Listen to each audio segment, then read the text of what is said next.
to get that pool house or that quilting room, come see me, Rick, at RV of Panama City, the local Stormore Portable Building dealer, 2241 East Baldwin Road.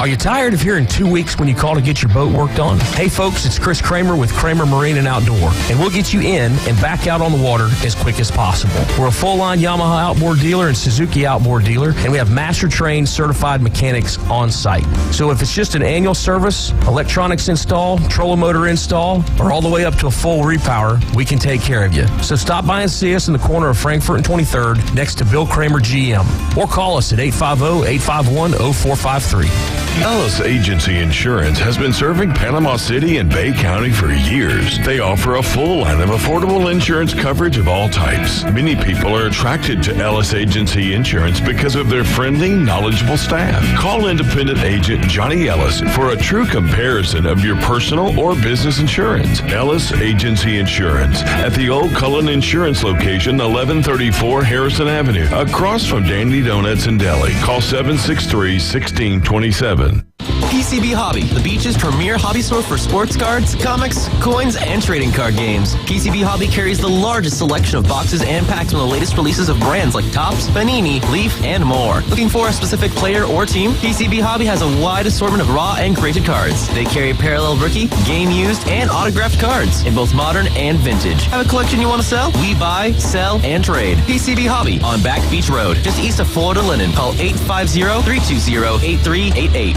The future depends on teachers. Every day, teachers are shaping our tomorrows, starting their students on journeys that will change the course of history. Right now, in a classroom somewhere in the United States, there's a teacher inspiring a future scientist who will make preventing pandemics their life's work, sharpening the mind of an aspiring environmentalist who will help combat climate change, and generating possibilities for a student who will be the first in their family to graduate college. It all starts with teachers who meet challenges with creativity, who reinvent education for the future, who work towards a school system that lifts up every child, regardless of race, income, or zip code, and to enable the full potential of our students, our communities, and our country. Explore a career that leaves a legacy you can be proud of. Shape the future. Teach. Learn more and receive free support at teach.org. WPLQ Port St. Joe, WGSX Lynn, powered by Panama City Toyota. ESPN Northwest Florida. Let's play the game. Sports Talk Radio will never be the same. I just don't think that anybody's going to succeed in that system. It's a bad organization. It's just a bad organization. The Afternoon Underdogs. Onion pickles, onions pickles. Live and local. Look, it's impressive. On ESPN. Northwest Florida. What's going on, Northwest Florida? You are now tuned in to the Afternoon Underdogs, and you're in the doghouse. This is ESPN Northwest Florida, 104.3 right here in Panama City and 101.9 in Port St. Joe. I'm David Hayes along with Tyler Bishop and K-Man Rick. I'm sure he is happy as a Philadelphia Eagle. Getting Saquon Barkley. We've got a lot to dive into, dealing with NFL free agency, a lot to dive into locally. We're going to talk some baseball with Max Delyden. It'll be your minute with Max, and we're going to dive into the West. We'll go out west for the American League and National League. I don't remember, maybe you guys do. Did we cover both American League and National League Central last week? I felt like we only got into the National League. Because, do you remember, Caveman Rick? I don't. I want to say we didn't, but I can't say 100%. Max stayed for that second segment, or that third segment last week, so I can't remember if it got full into that. But you know how we go. It's Tangent Tuesday. Yeah, exactly. It's Tangent every single day, but kicking it off in hour number 2, we're going to have Tyler's Takes with Tyler Bishop, and we'll dive into some college football there. We've got some over and unders to dive into. Mississippi State, Ole Miss, and Auburn, and then we'll take a look at some of the quarterbacks battles as well. And then 5:20, that is when we'll go a little bit deeper into NFL free agency, and then we'll wrap it up with our local recap, as well as maybe some not March Madness picks, but conference championships. We're going to have the I believe tomorrow will be second round of the ACC tournament. We'll have that. Then the quarterfinals on Wednesday. Quarterfinals on Thursday. Friday will be the semifinals, and then the championship on Saturday. So Wednesday, Thursday. Yeah, we don't have any games tonight. So Wednesday is the quarterfinals. Thursday, that doesn't even make sense. I don't have it up in front of me. But we will have ACC. We'll have basically from the quarterfinals on second round. Tomorrow's second round. Then Thursday is the quarterfinals. Then Friday is the semifinals. And then Saturday is the championship game. That'll all be right here on ESPN Northwest Florida. We'll have the semifinals as well for the SEC on Saturday. And then the championship game on Sunday. And that'll all wrap up with Selection Sunday right here on ESPN Northwest Florida with a 5 o'clock start time. So about 7 p.m. on Sunday, maybe 8 p.m. on Sunday, you'll be able to fill out your brackets. If you'd like to play in our big bracket buster challenge, you can go to ESPNPC.com. Click on the link over there. That's brought to you by PCB Hobby, Buffalo Rock, Panama City Toyota, and ESPN Northwest Florida. It's free to play, so invite all your friends, your coworkers. Let's make it the biggest event or the biggest group that we've ever had. I'm going to check it out and see what size we're at. I know yesterday we were at 14. I think last year we had somewhere around 70, 75 participants. So, hey, as always around here, we like to try to double things up. So let's try to get it to 150. We're at 15 right now. So go to ESPNPC.com, click on the Bracket Buster Challenge, and it'll take you to where you need to go. You can also just go to ESPN, go over to Fantasy, go to the Men's Tournament Challenge, and then search for the group ESPN Northwest Florida. A couple of spots left for Fantasy Baseball as well. I think we have 2 exact spots left. So if you'd like to play Fantasy Baseball, text your name over to 850-215-6290.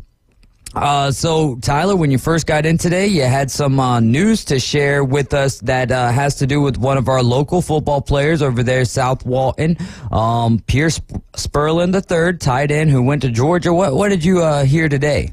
Yeah, he was actually unfortunately forced to medically retire. Medically retire. Yeah, he's got a heart issue going out. So they're playing it safe. He's going to get to stay with the team in an unofficial or unathletic role, I guess. As a part of the staff in some form. But yeah, it's always unfortunate. He's a bright kid, had a good future ahead of him. Nothing but good things about the kid, and forced to retire at 19 years old. Yeah, 19. Kind of having to give up your dream, that's got to be tough for him. So thoughts and prayers for him and his family, being a local kid, and obviously, being a dog.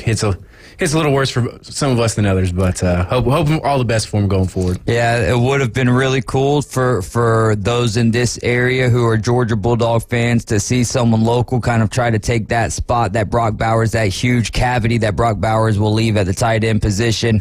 I'm sure that you guys are going to have someone fill in that position, but it would have been cool to see someone local. Yeah. But I'm sure that his parents are like, I'm glad that this was recognized now because, like Kirby Smart said, it is too much. He is too much at risk. So they were aware of this, and it's something that they've been monitoring. But it's just not worth losing your life to accomplish a dream of playing collegiate football. Hopefully, he can continue, as you mentioned, on the sidelines there. But Pierce Sperlin III, medically retiring, and hey. Still, regardless of if he got to play or not, he still signed a D1 scholarship there with the Georgia Bulldogs. He gets to stay on scholarship, stay in Athens. I know his family's big dog fans, so that's going to be awesome for him, I'm sure. So, he's not like he's losing his scholarship or anything, which is also kind of a nice silver lining that he can still go to school for free and pursue whatever career it is he was hoping to pursue. So absolutely, man, and he'll get a great education over there in Athens. High school baseball from last night. Bozeman staying undefeated. They take down Fleming Island 11-0, and it only took them 5 innings. Freeport beat Winona 8-3. Florala over Laurel Hill. The score there was 19-7. Paxton beat Bethlehem 9-0, and Osceola Christian beat Bluntstown 13-3. In high school softball, it was Mosley taking down Bay by 10, 11-1. Franklin beats Arab Alabama 12-3. Franklin over Cherokee 2-0. There ain't nothing in that show sheet for you. to be honest with you. It just says ask Mask some questions. Franklin beats Cherokee 2-0. Mariana over Cottondale 8-0. Paxton beats Freeport 11-2. Bluntstown over Alpha with the same score 11-2. Vernon looking like a football score over Rutherford. Big score there. Vernon 27, Rutherford 9. North Bay Haven shutting out Anderson 13-0. Cottonwood over Malone 20-2. Choctaw takes down Walton 10-7, and Kinston beats Ponce de Leon 11-6. In JUCO baseball, it was Pensacola beating Chipola 10-9, and if that's not surprising enough for you, how about Northwest Florida State over Gulf Coast? Northwest Florida State came in as the number 17 team in the land. Gulf Coast was number 1. Northwest State. Florida State gets the win there 10-2. That was the conference opener for the Commodores, and that snaps their 14-game winning streak. The Raiders are now 17-6 on the season, and the Commodores falling to 21-2. They will play over there at Northwest Florida State tomorrow afternoon. And in some of our games tonight in baseball, South Walton's going to be hosting Donaldson Christian. Acilla Christian hosting Weewaw tonight at 6 p.m. North Bay Haven is 2-4. They'll be hosting 3-5 Freeport. That game first pitch tonight, 6 p.m. Laurel Hill will be hosting Ponce de Leon at 6. Franklin County hosting Port St. Joe. Port St. Joe with a record of 5-1 so far. Franklin County 2-3. First pitch for that game tonight is at 6 p.m. Malone is going to be hosting Emmanuel Christian at 6 p.m. Bay High, they are 4-3 on the year. They're going to be taking on Bellevue, who is 6-1. Bay High hosting there tonight at 6 p.m. Vernon 1-3. Geneva County 4-2. That game is in Vernon tonight at 6 p.m. Rutherford is 2-3 on the diamond. They're going to be traveling to 5-1 Mariana. That game is at 6 p.m. tonight. Arnold undefeated at 6-0. They're hosting 2-5 Rickards tonight at 6:30. Paxton is 4-4. They'll be hosting Rocky Bayou Christian at 6:30. And we've got Chipley, who's 4-2. They'll be hosting Sneeds. That's 2-4 at 6:30 this evening. We'll move on over to the softball scores. Bluntstown 5-2. They're taking on Gadsden County tonight. That game is underway as we speak. Malone is 1-4. They're going to be hosting Emmanuel Christian at 4:30. Cottondale 3-2. Sneeds 4-2. Cottondale hosting tonight at 5:30. Ponce de Leon hosting Vernon tonight. Two good records here in the softball world. Vernon 5-1. Ponce de Leon 3-1. That game starts tonight at 6 p.m. Then you got Port St. Joe, who's 2-5. They're traveling to 0-7 Alpha. That game starts tonight at 6 p.m. Chipley is 1-8. They are visiting the Dolphins of Mosley, who is 4-5. That game starts at 6 p.m. North Bay Haven 7-2. They'll be taking on Clinton, who is 1-0. That game starts tonight at 6 p.m. Niceville is 4-3. They'll be hosting Milton tonight at 6:30. Then you've got Bozeman, who's 3-2. They're going to be hosting undefeated the Arnold Marlins, who is 9-0 to this point in the season. And that game first pitch tonight at 7 p.m. Then Holmes County 2-7 hosting Walton tonight, who is 5-5, and that game starts tonight at 7 p.m. Welcoming in Max DeLayden into the building with us. What's going on with you, Max? It's great to have you here as well. What's been your favorite free agent signing to this point? To this point? Yeah, because we're going to... Honestly, probably Yamamoto. I think in terms of no, we're talking NFL, like the real free NFL. agency right now. I was in a full baseball like the free agency that matters. No, I'm just joking. I'm just joking.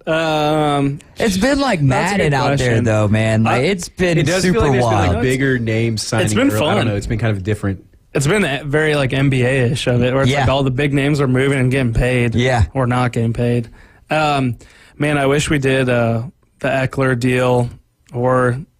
Like for the Bears instead. Yeah, I mean that's a great deal. That Swift deal. I'm not thrilled about. I was at the gym last night and I'm like walking by, see the TV, and it says and because I was coaching basketball when the signing actually happened, so I didn't even look at the notification or anything. I see 2 years, $11 million. I'm like, There's no. This has got to be a typo, man. Like Austin Eckler for $11 million over 2 years, and the Titans paid $8 million a year for a backup running back, essentially. And Tony Pollard, I know, guys. Yeah, he was running back one, dude, but come on, he's a backup. Terrible fantasy player, too. Oh, golly.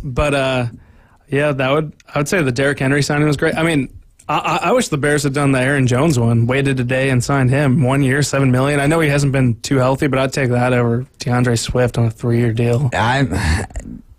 DeAndre Swift is one of those running backs who I think he brings you value.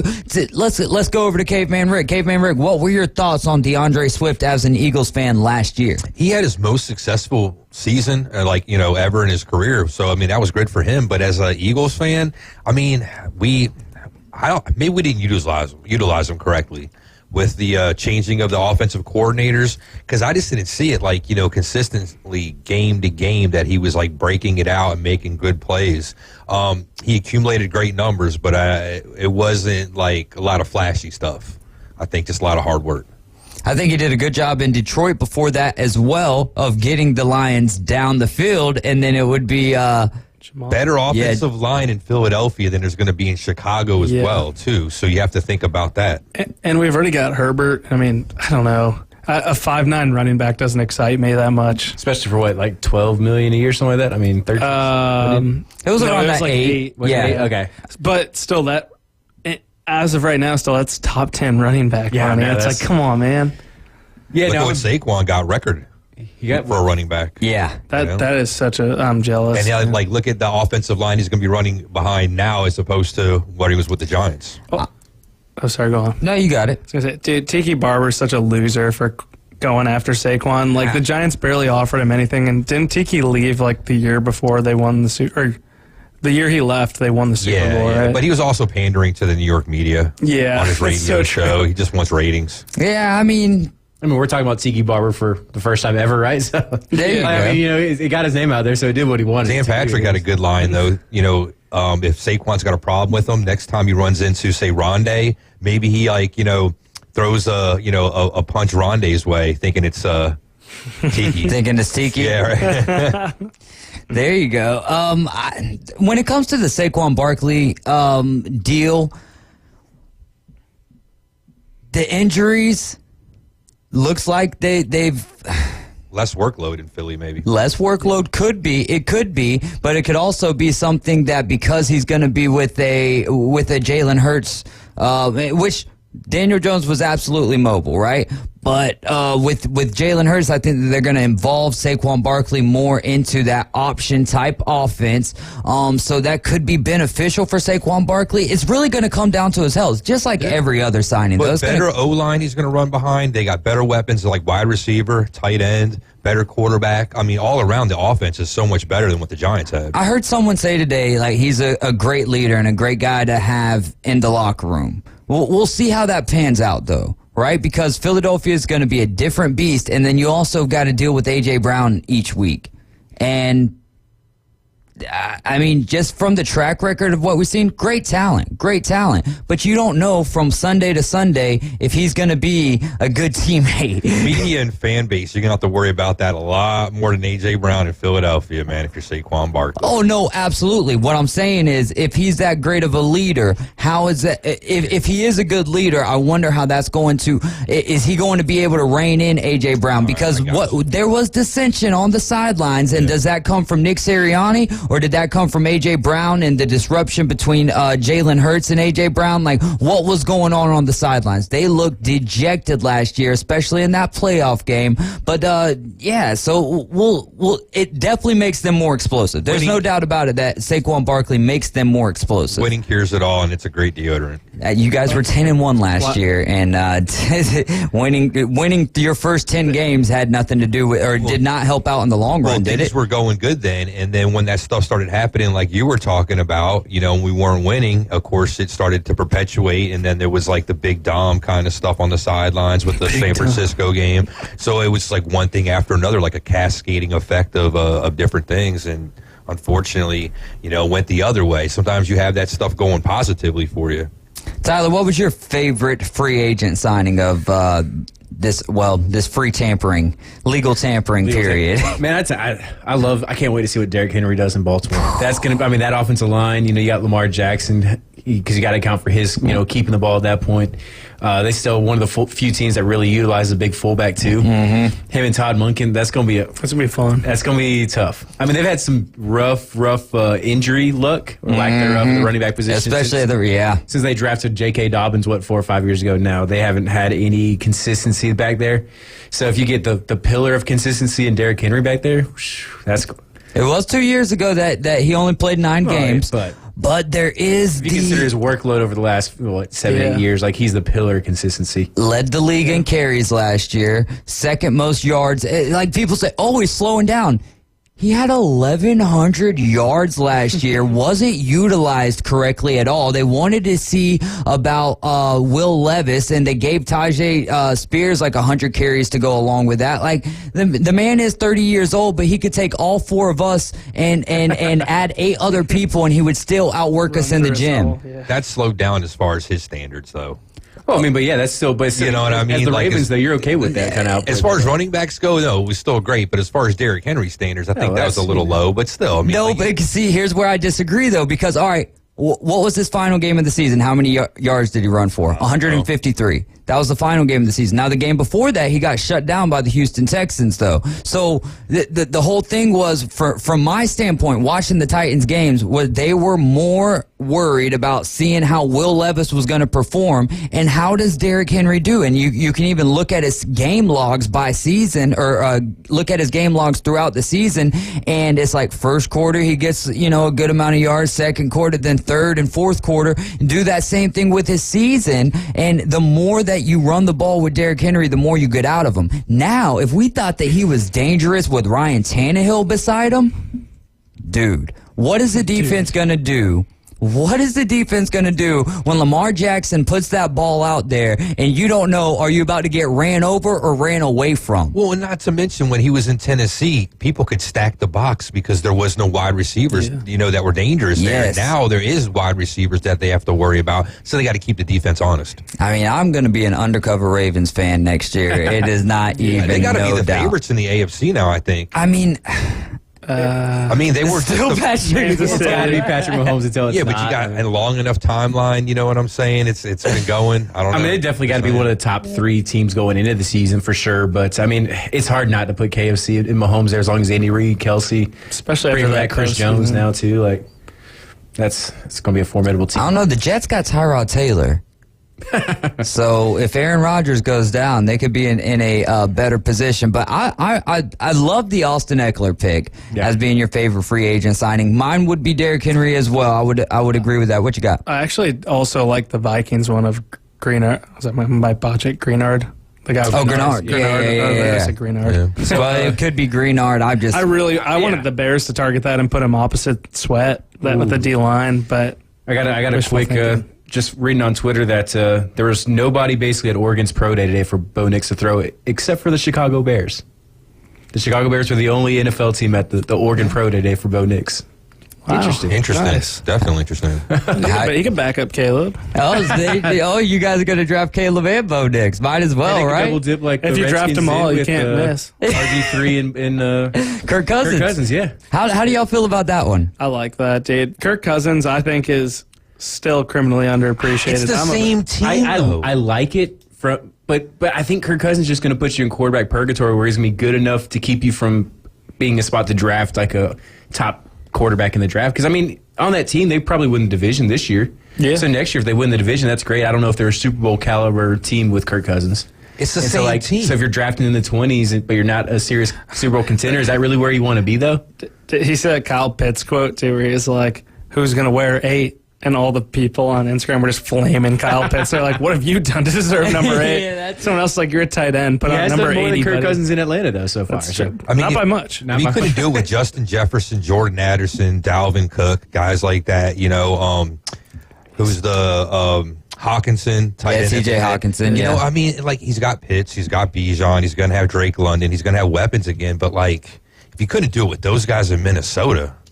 Well, I think that was where the this defense though too. The defense, especially the last 2 years, really fell off. The Falcons' defense kind of grew a little bit last year. I think that this takes them from a missing out on the playoffs team to a wild card team, possibly making it to the divisional round. I think I'd put him as the favorite in the South as of today. Yeah, too. Atlanta probably doesn't have a lot of primetime games, so that probably bodes well for Kirk Cousins. That's a bit of a low blow, but facts are facts. Hey, you know what Matt Ryan might be hoping for? The Falcons to make a Super Bowl and then take a huge lead, and then it makes 28-3 kind of get forgotten about. You guys are riding along with the Afternoon Underdogs. This is ESPN Northwest Florida. Your Minute with Max coming up next.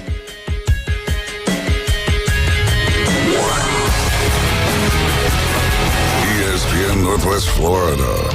We're taking the inside drive. Savannah Bananas, right? We've talked about them before. They are filling up Major League Baseball stadiums. They were over there where the Houston Astros play. They sold out a 41,000-seat Minute Maid Park. Guess who was on the mound? Nolan Ryan. Roger Clemens. Join Ryan Mulvey. Thank you very little. Middays 11 to 1 on ESPN Northwest Florida. This is Joanna with your latest forecast on ESPN Northwest Florida this Tuesday.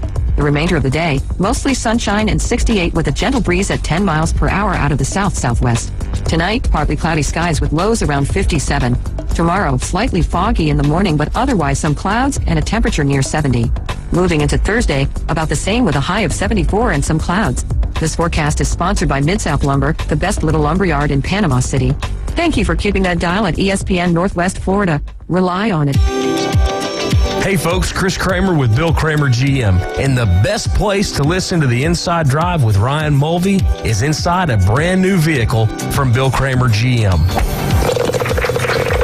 And I want you to know we've got 10 times the amount of inventory on the ground as we did this time last year, and darn near all of them are discounted. So shop us online at BillKramerGM.com or visit us the corner of Frankfurt and 23rd. We'll make it easy and take great care of you. With over 65 years of combined experience, Instant Replay Sports Cards is happy to help you take your collection to the next level. They carry all the new hobby boxes, signed memorabilia, and supplies. New and vintage cards in Pokemon. They sell and trade cards and are always looking to buy. They're an authorized source for Topps, Panini, Upper Deck, and Leaf cards. Instant Replay Sports Cards is open 7 days a week at 752 West 23rd Street, down from Academy Sports. It can always be reached at InstantReplaySportsCards.com. They're number one in the men's room. I hope this place comes with toilet paper. The Afternoon Underdogs. Oh, geez, this is going to be a photo finish. On ESPN Northwest Florida. You guys are riding along with the Afternoon Underdogs. This is ESPN Northwest Florida. Hey, I'm not even throwing shade, just facts. I know. But Come on. I learned from the best. But also the Tennessee Titans. So we got to let the listeners in on the conversation. We were talking about Roschon Johnson and DeAndre Swift. Apparently there was something. I came in at the tail end of the conversation. Someone on Twitter saying that Roschon Johnson was better than DeAndre Swift? Yeah, some self-proclaimed NFL pundit. Set a blue check. Which we haven't got to see a whole lot of Roschon Johnson anyways, but DeAndre Swift has proven, at least when he's healthy on the field, there's a lot of times where he made some great runs for the Eagles. We saw what he was capable of doing with the Detroit Lions. If he can stay healthy over there with the Bears, I think that that's a great pickup. I do want to go over to Facebook, read off a couple of the comments that we had over there. Jack Patterson, we're getting ready for Wrestling Against Cancer 9, and we'll have him in the studio with us Monday, March 25th to talk a little bit more about that. James Fife from Fife Sports Media listening in said, "What's up, dudes?" Johnny Yankee Seed said, "What it do?" And then Wright State Chris, Lamar has done well with Alabama running backs. I saw Kyle Wright post on Facebook today. Baltimore now has the top 2 running backs in the league. And he's being facetious, Lamar Jackson and Derrick Henry. But seriously though, not about the best running backs, but if the Baltimore Ravens can get that wide, like Zay Flowers started to take that turn, but I just don't look at him as like a true number one. And I know that what I'm about to propose would never happen. But if the Cincinnati Bengals and the Ravens could work out a trade for T. Higgins, the Baltimore Ravens would be the favorite, at least in my opinion. I think they would overtake Patrick Mahomes at that point and the Kansas City Chiefs. But still, Patrick Mahomes is like plays a cat mouse game every time he's on the field. Like, we're just gonna keep it close to the fourth quarter, and then we'll walk out of here with a win. But this is your minute with Max Delyden, and he is a lending lad with Allegiant Lending. Max, what's going on today, brother? You doing all right? Ready? Yeah. All right, so now back to baseball. Baseball's so close, man.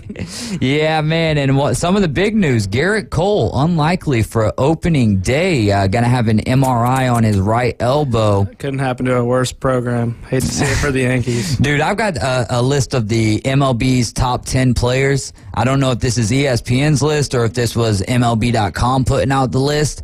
They had Juan Soto at number 3, but we'll dive into that in a second here.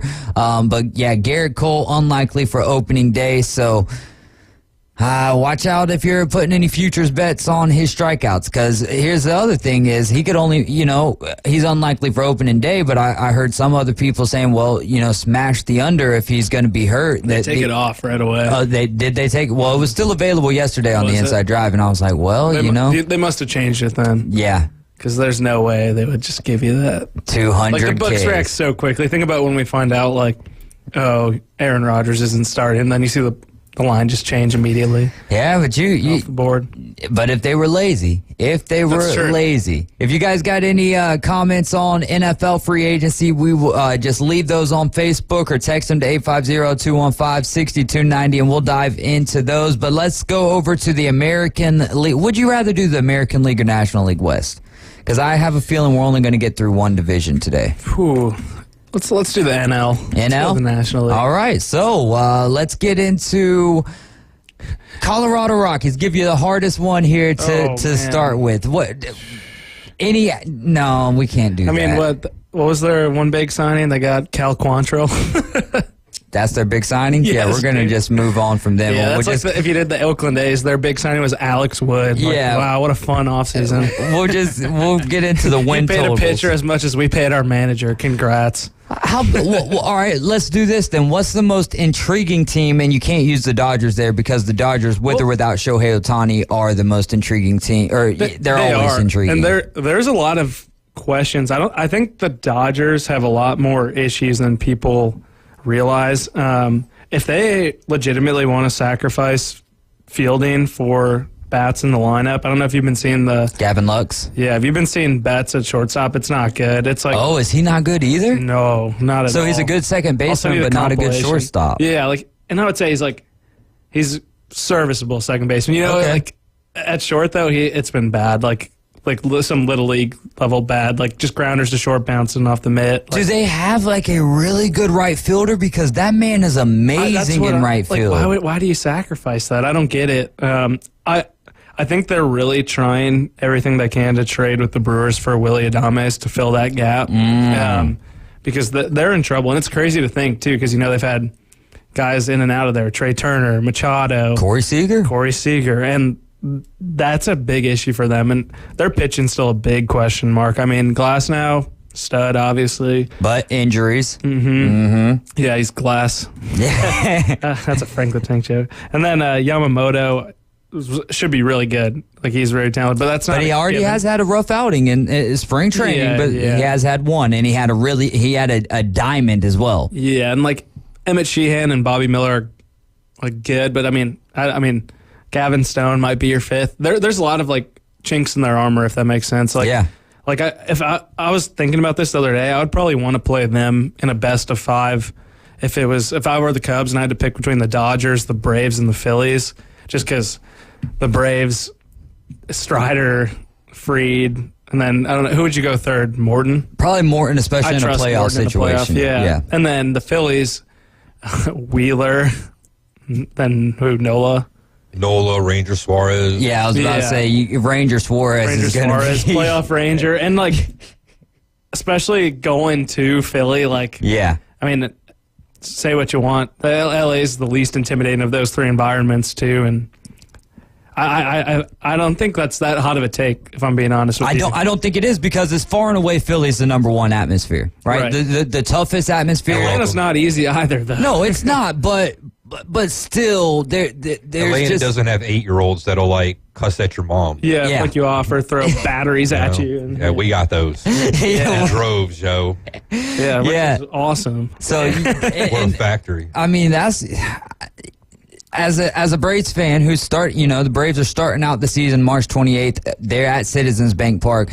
I just want to see the Phillies miss the playoffs, because I don't last year it was like, oh, I hope that it's the boogeyman. Yeah, exactly. So the Dodgers got a lot of chinks in their armor, or not really a lot, but they have some. I take that as a compliment, Max. Thank you so much. That's awesome. Oh yeah, it's like Michael Myers, man, the boogeyman. They are. Can't kill us, Joe. You guys are just inevitable. It's like Patrick Mahomes.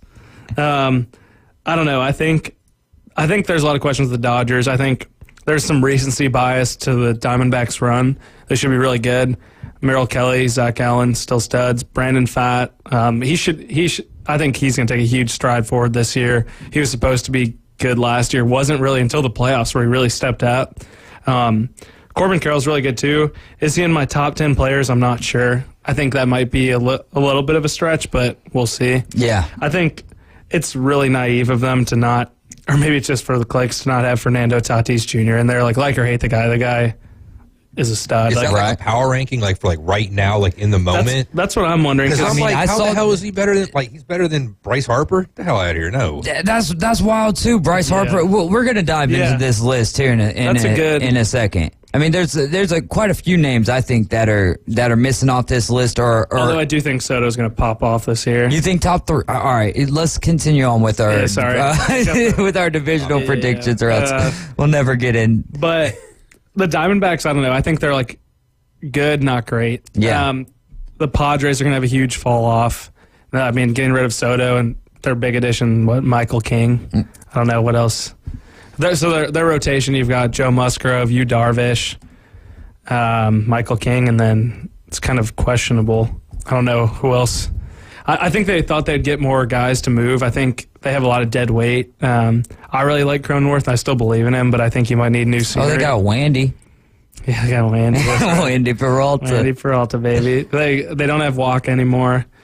I don't know. That it's kind of sad to see, because I thought the Padres would be a lot more competitive. It's like one thing I don't get about the Padres is why do you spend all that money just for 1 year?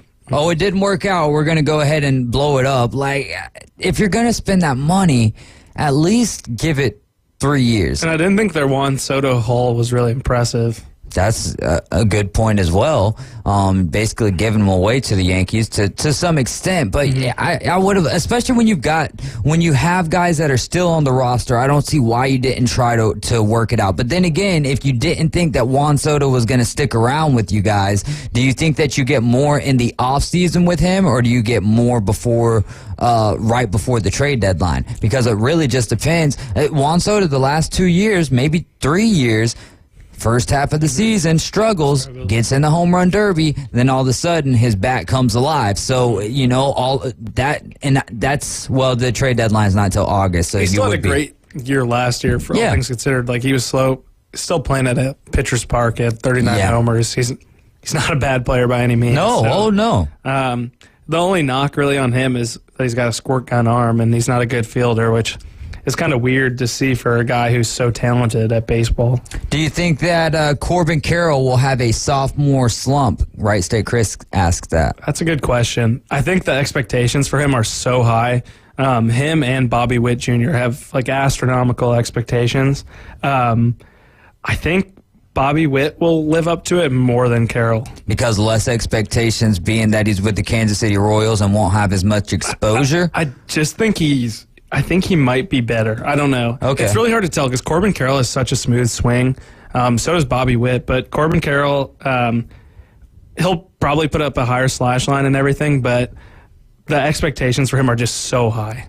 They're like, he has. I mean, people call him for MVP.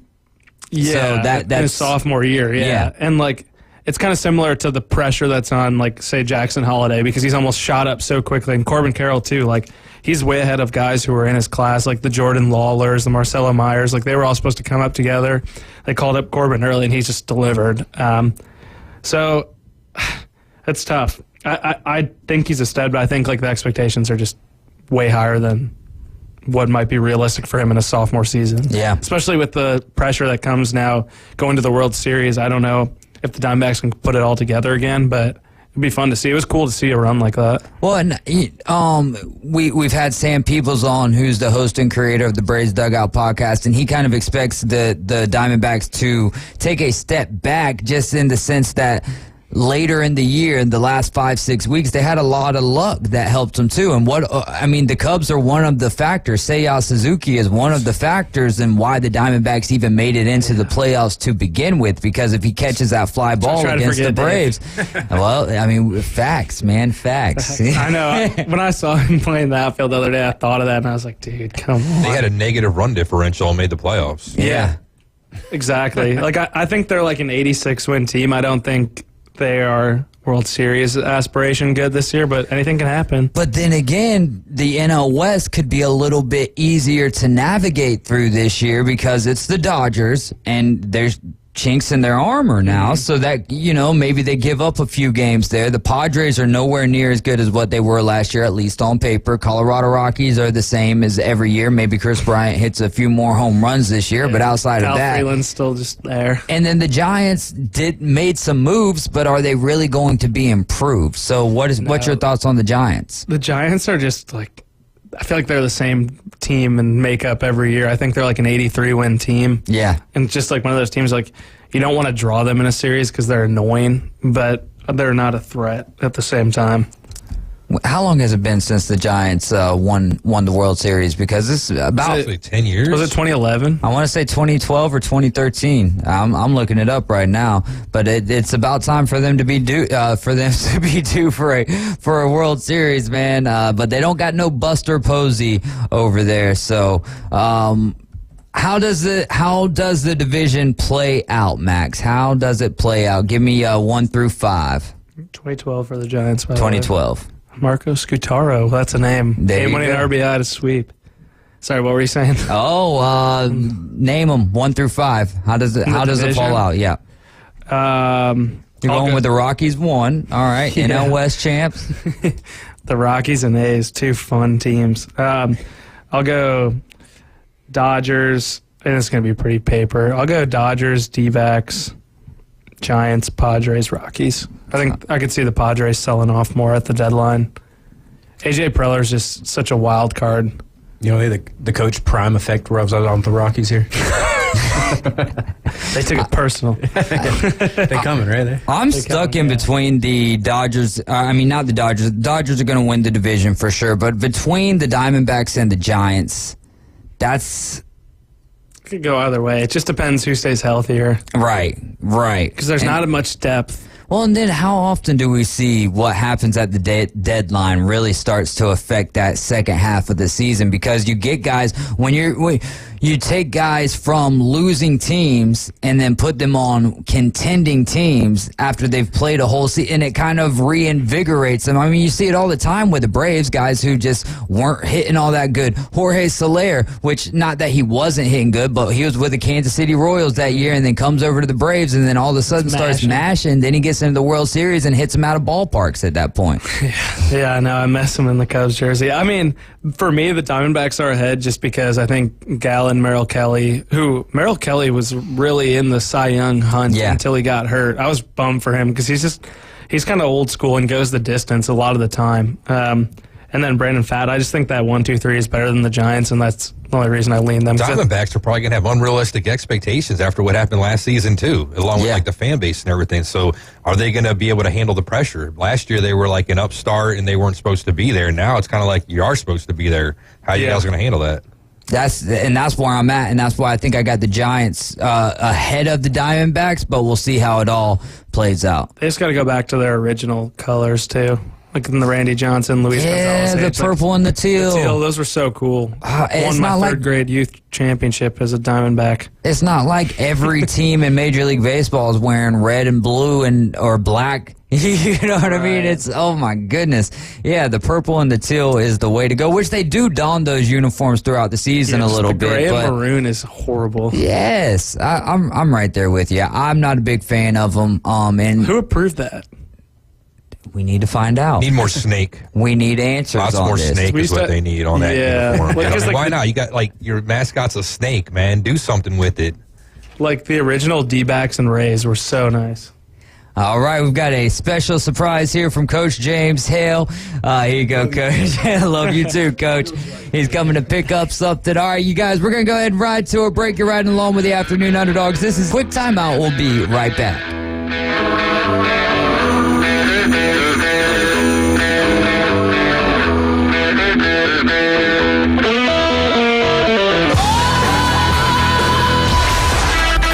104.3 ESPN Northwest Florida presents the madness of college basketball. 68 teams, 32 conference champions, but there can only be one. ESPN Northwest Florida is your exclusive radio home for the NCAA College Basketball Tournament. This is Joanna with your latest forecast on ESPN Northwest Florida this Tuesday.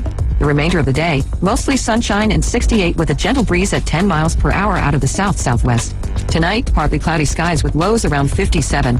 Tomorrow, slightly foggy in the morning, but otherwise some clouds and a temperature near 70. Moving into Thursday, about the same with a high of 74 and some clouds. This forecast is sponsored by Mid-South Lumber, the best little lumberyard in Panama City. Thank you for keeping that dial at ESPN Northwest Florida. Rely on it. Hello, Rick Vossen with RV of Panama City, your local Stormore portable building dealer located at 2241 East Baldwin Road. Hey, it's March Madness out there, and Stormore's got March Madness going on with a 10% discount through the month of March for both new buildings on the lot as well as built buildings. And I want to remind you, perfect time to get that pool house or that quilting room. Come see me, Rick, at RV of Panama City, the local Stormore portable building dealer, 2241 East Baldwin Road. Los Rancheros has been doing it right for 20 years. Los Rancheros brings a top-shelf dining experience to you with the opening of their beautiful new building. Watch all college and pro games on Los Rancheros' 14 large-screen TVs with great drink specials daily from 2 to 5 and during all the games. Los Rancheros, the place for live sports and great food on 23rd Street between Jenks and Harrison. The ESPN Northwest Florida Big Bracket Challenge. March Madness is incoming, and for the most bracket-busting fun, we've got you covered. This Sunday, find out who is going to the big dance. Selection Sunday coverage starts at 5. Then, fill out your bracket by going to ESPNPC.com and clicking Big Bracket Challenge. Free to play, and you can win cash and prizes from your home for March Madness. It's ESPN Northwest Florida. It's go time all the time. Sports talk around the clock. Oh my gosh! Now back to the Afternoon Underdogs. 104.3 ESPN Northwest Florida. And we are back. That was your Minute with Max. We've got a trivia question for you guys. What player was killed by a pitch from Yankees pitcher Carl Mays, the only player who's ever died during a Major League Baseball game? You know the answer, Caveman Rick? Nope. All right. Well, for our listeners, 850-215-6290. We did not get a winner yesterday. What player was killed by a pitch from Yankees pitcher Carl Mays? Heard the answer earlier today, but I don't remember it. You heard the... Where did you hear the answer from? I want to say, was Jay talking about it or somebody earlier on the show, one of the shows today? Oh, man. No, they were talking about a fan that, I think Ryan had mentioned a fan that died in NHL because okay. Jay had talked about, or Ryan, one of them had talked about the nets being extended, and then they got into hockey, and that's why the nets in hockey went all the way up. Oh, because I thought Jay said something about he knew the name of the field of the person that died or something like that, or like he had been there. I could be wrong, though. No, that was yesterday, James. Oh, okay. James said that James. yesterday. Okay, yeah, man, James everything's knew like the answer. melding together into one, man. My bad. But Yeah, okay. in fact, he just commented. He says he knows the answer. If you want $25 to Rudy's and a 12-pack of Buffalo Rock, chime in now, 850-215-6290. Before you get out of here, Max, know you got dinner with your mom tonight. Tell the people about, sorry, I blanked there. Tell the people about what it is you do and how you can help them.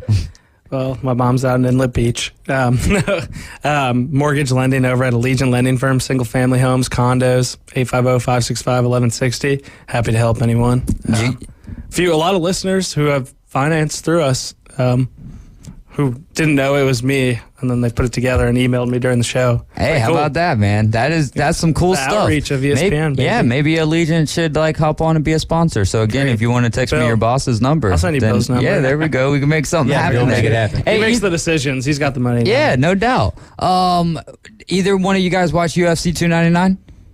I did not. No, not even with old Sugar Sean fighting, huh? Why are you looking at me for that? I mean, because I didn't want to cock my head over this way. I don't know. I don't know. UFC 299 was pretty good, though. Yeah, he did end up winning. It went to decisions, went to a decision. He won all 5 rounds. He beat the Ecuador guy, right? Yeah, the Ecuadorian, Cheeto, Marlon Vera. It was a wild fight. The whole card was really good, man. Just kicking it off with Piotr Jan and Dustin Poirier getting the knockout against Benoit Saint Denis. It was a great card, but I'll just save that until I got somebody who actually watches, so we could discuss it. We've got Anthony on the line. Anthony, you are riding with the Afternoon Underdogs. You playing trivia with us? Yes, sir. All right. What player was killed by a pitch from Yankees pitcher Carl Mays? Ray Chapman. Ray Chapman is the correct answer, sir. How'd you find that answer out? I had to cheat on that one. I used Google. Hey, there we go, my man. Well, you know what? If you ain't cheating, you ain't trying. Just win, baby, win at that point in time. Hey, do me a favor. Hang on the line with Caveman Rick, and he's going to tell you how you can come pick up the stuff. Thank you. All right, Anthony, big winner today. No relation to Jay Chapman now. Yeah, no. All right. Well, we don't necessarily know unless Jay Chapman were to do a 23andMe. Then I guess you could figure that out. Possibly. Honesty too. What's that? It's like, I know. We should. We'll give him a T-shirt for being honest. Yeah. Oh, I think I heard that somewhere. Yeah. I heard James thinking about it yesterday. Carl Mays super fan. Carl Mays super fan. Yeah, that was Ray Chapman. Yeah, Ray Chapman. I almost said Jake Chapman. Like, okay, all right. Now, Dave, how would you feel about Vice President Aaron Rodgers? Like underneath. Robert F. Kennedy has said that Jets quarterback Aaron Rodgers is at the top of his list for running mates. Hey, that's kind of a net win that we could extradite Jimmy Kimmel. Oh no, don't. I mean, I'm not going to get into politics of it, but that would just be like, would that be the most incredible? I mean, Aaron Rodgers on the presidential ballot.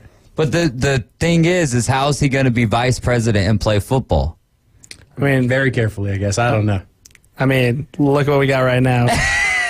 What's the difference? All right.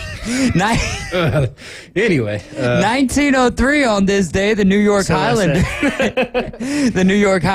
the Yankees baseball franchise, is approved as a member of the American League. In 1985, Larry Bird scores a Celtic record 60 points, and Tatum has since tied that. In 2020, on this day in 2020, the NCAA men's basketball tournament is canceled over concerns of the spread of COVID-19. First time March Madness not held since it began in 1939. And the women's tournament was also canceled. That was a sad day. That was like 2 days after Rudy Gobert touching the mic. Yep, and Fred Hoiberg had the flu, and it wasn't COVID, but he was worried it was, so like halfway through the game, he sprinted to the tunnel.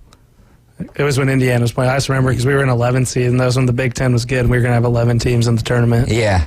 That was the Dayton, Kansas year. Florida State fans still heard about that because that was the year that they could have won it all. Oh, they had a really good basketball team that year. Yeah, but man, they're just always getting ripped off. Well, dude, let me tell you, bro. I haven't took a Florida State shot today. Yeah. Let's get that palm tree out. They had a great run there during that era. Don't get me wrong. I picked them when they went to the Elite Eight that first time during that stretch with Leonard Hamilton. But Dayton and Kansas would have murdered that team. They were so much better. Dayton, you think? Yeah, they were going to be the number 2 overall seed in the tournament that year. Florida State would have been one of the top seeds as well. Yeah, At but least if they had Dayton or Kansas, that Dayton team was a problem. I feel bad for Dayton fans because when's the next time you're going to see Dayton as a 1 seed? They have an All-American this year, though, Teron Holmes. Hey, there you go. Also, the A-10's so dumb. They do six players for their first team for, like, the conference. Only 5 guys play on the court. Yeah. And they have a co-player of the year this year when the one guy is going to be an All-American. The other guy's not going to be any American. Un-American? Un-American. He's going to be un-American. A non-American. Yeah, like, well, that's so stupid. Teron Holmes is a first-round pick, and the other guy is just a guy on Richmond. And your something. 6th man of the year or whatever should basically be like second team All-American. Yeah, second team. Yeah, right. I'm right there he with probably you. shouldn't be because he's a 6th man. Well, they got to have something to give themselves some accolades. I guess. Automatic 10 qualifier. I would just be mad if you're an All-American and going to be an NBA player and you got to share it with some bum. Yeah, sharing is caring, though. It makes you a better $1 teammate. million, you ain't going to really be caring. Yeah, how much extra do you get paid for being first team or second team? You never know. Might get more NIL sponsorships. Yeah, I'm sure that helps you out. But, like, how much are the guys at Dayton and places like that bringing in an NIL? A lot. Are they? Dayton, yeah. Yeah? Dayton is rocking. That is one of the most fun places to go. They care about basketball there. I know, but I'm saying NIL-wise, like, comparatively it's a big speaking city. to... Yeah. But it's also, you got to think, like, basketball, it's so fewer players that you have to, you know what I'm saying? It's not like football where you got 85 guys, even 22 starters. You know, you're talking, your top 3 or 4 outside of that, it's... Dude, I bet they took care of it, Dayton. That's the 1A10 school. I would be like, those guys are getting good money. Oh, I just double Googled something and now it doesn't even make sense. Dayton should be in the Big East, so... Make it happen. DePaul's just wasting a spot. Lend them some advice. Basketball still gets the Big East. I remember the old school Big East with Virginia Tech and Miami and Pitt back in the day for football. Mike Vick. Syracuse. Oh, man, those are... Undisclosed. Better times. It's all undisclosed for their on-3 NIL valuation. That's it. Got to keep the IRS out of it. So dude, there's some really wealthy areas. They have good boosters. I guarantee they get good money. Oh, I'm not disputing that by any stretch of the imagination. I had no idea. I mean, not saying I had no idea. That's not what I meant to say. What I meant to say is just off the top of my head, thinking about like a Dayton basketball NIL deal compared to a Kansas or North Carolina. You know what I mean? But yeah, you bring up good points there, and I wish that these things weren't undisclosed because slow snow. How long before we see a guy with like, oh man, they offered me similar NILs, but no state income tax here in Florida. So that's what I'm waiting for somebody to be real honest. No state income tax, man. That's like 13% raise right there. I guess when their agents start talking for them. Yeah. Because it's going to become a factor. All of these things are going to start becoming factors, right? I mean, because the more it already is. It's just how much because it's not technically allowed to be associated with which school you attend. Well, so like it becomes kind of an iffy thing recruiting for the short term. Like, all right, so even for NFL players, right? Let's say that they've finished their rookie year or their rookie contract, so that's 4 years down the road. Well, now their frontal lobe is a little bit more developed, not fully developed, but a little bit more developed. So then maybe they start caring about where they're playing because of taxes and stuff. But I would even say that there's a lot of NFL players who just see the amount that they're going to get. And that's what. Apparently, like exactly, like the way salaries work for NFL players, like they have to pay state income tax when they play, like in California, they have to pay a game check, like tax out there, all that kind of stuff. So I guess that's how MLB is. Yeah, it's just weird that that's the way it works. Like you got to pay where you play, I guess. Huh? Yeah, but are they able to stretch it out, or is it just for that one day of work? I think it's just for like that one game check. They pay X amount % state income tax on that one check. Oh, because it's off the game? Because I was thinking like they could incorporate like practice days and wherever they are. I think it's they don't get paid for their practice day. Like technically, you get I think in the NFL you typically get like a game check. Like you get a specific check for that specific game. Yeah. So like it's not like you worked 3 days out there. You worked even when you're guaranteed though. I think so.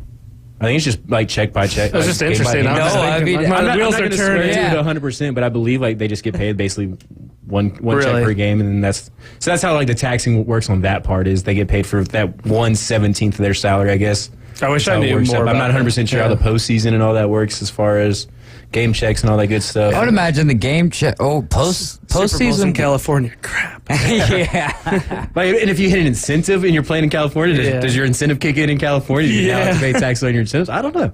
That's we need to get I feel like you could put it off where you live, I think, for the incentive. Yeah, I don't know. We're getting into a whole different culture we didn't realize we were getting into today.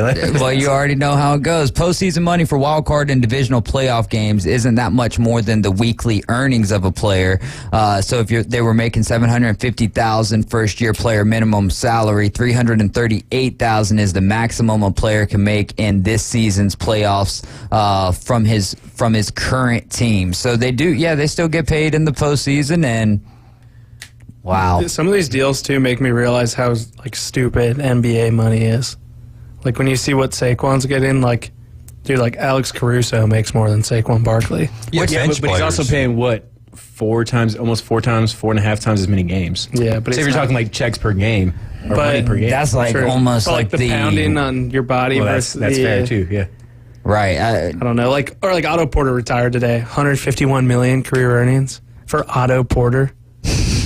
Start talking dollars per hit. Is that what? Yeah, I was like that guy never made an All-Star game and he made $151 million. It's hard to kind of make that stuff. Tobias make Harris, sense. $210 million in his career, never made an All-Star game. Well, Kirk's going to retire with like $400 million. His agent, man. Hey, Kirk Cousins has more tie games than he has playoff wins. So baseball money or basketball money is the way to go. This show's going to make me a Kirk Cousins apologist. He has 2 tie games and he has 1 playoff win. So NBA or MLB money is the way to go. Because you got guaranteed on one side. Like for 3.5 quarters. Yeah. NBA, you can have load management. They really don't have that in baseball. Yeah. Well, they nixed that now. You can't load manage. Yeah, 65. You got to play 65 games. Well, you still can load manage. You just wouldn't be... Just a threshold. Yeah, you wouldn't be available for any of the awards at that point. Mm-hmm. And if you're not even having that great of a season, then what's the matter, right? Like Kawhi Leonard, 65, 64. What's the difference? Yeah, he's been playing a lot. I don't hate on him, but it is one of those things where anytime they're playing back-to-backs... Like the fact that you're going to, like even Wemby, like kid, you're 19 years old. Pop, let him play. Right. That was like when I was in New Orleans for New Year's Eve. I had to wait till freaking LeBron decided 30 minutes before he was going to play, and then I pulled trigger on tickets. You're going to love this. If we had a league full of Anthony Edwards, basketball might be the most popular sport in America. Except for All-Star Game effort, Anthony Edwards. Oh, okay. It's an All-Star game. No, whatever. But I mean, I'm talking about like the other night when they were playing the Pacers and he blocked this shot at the end of the game and hit his head on the rim, and like he's always playing and always giving forth a lot of effort, and that's what I was pointing out. Not his talent, that's but true. And he is talented. It's just a little inconsistent at times. But you guys are riding along with the Afternoon Underdogs. Hour number 2, Tyler's takes college football when we get back.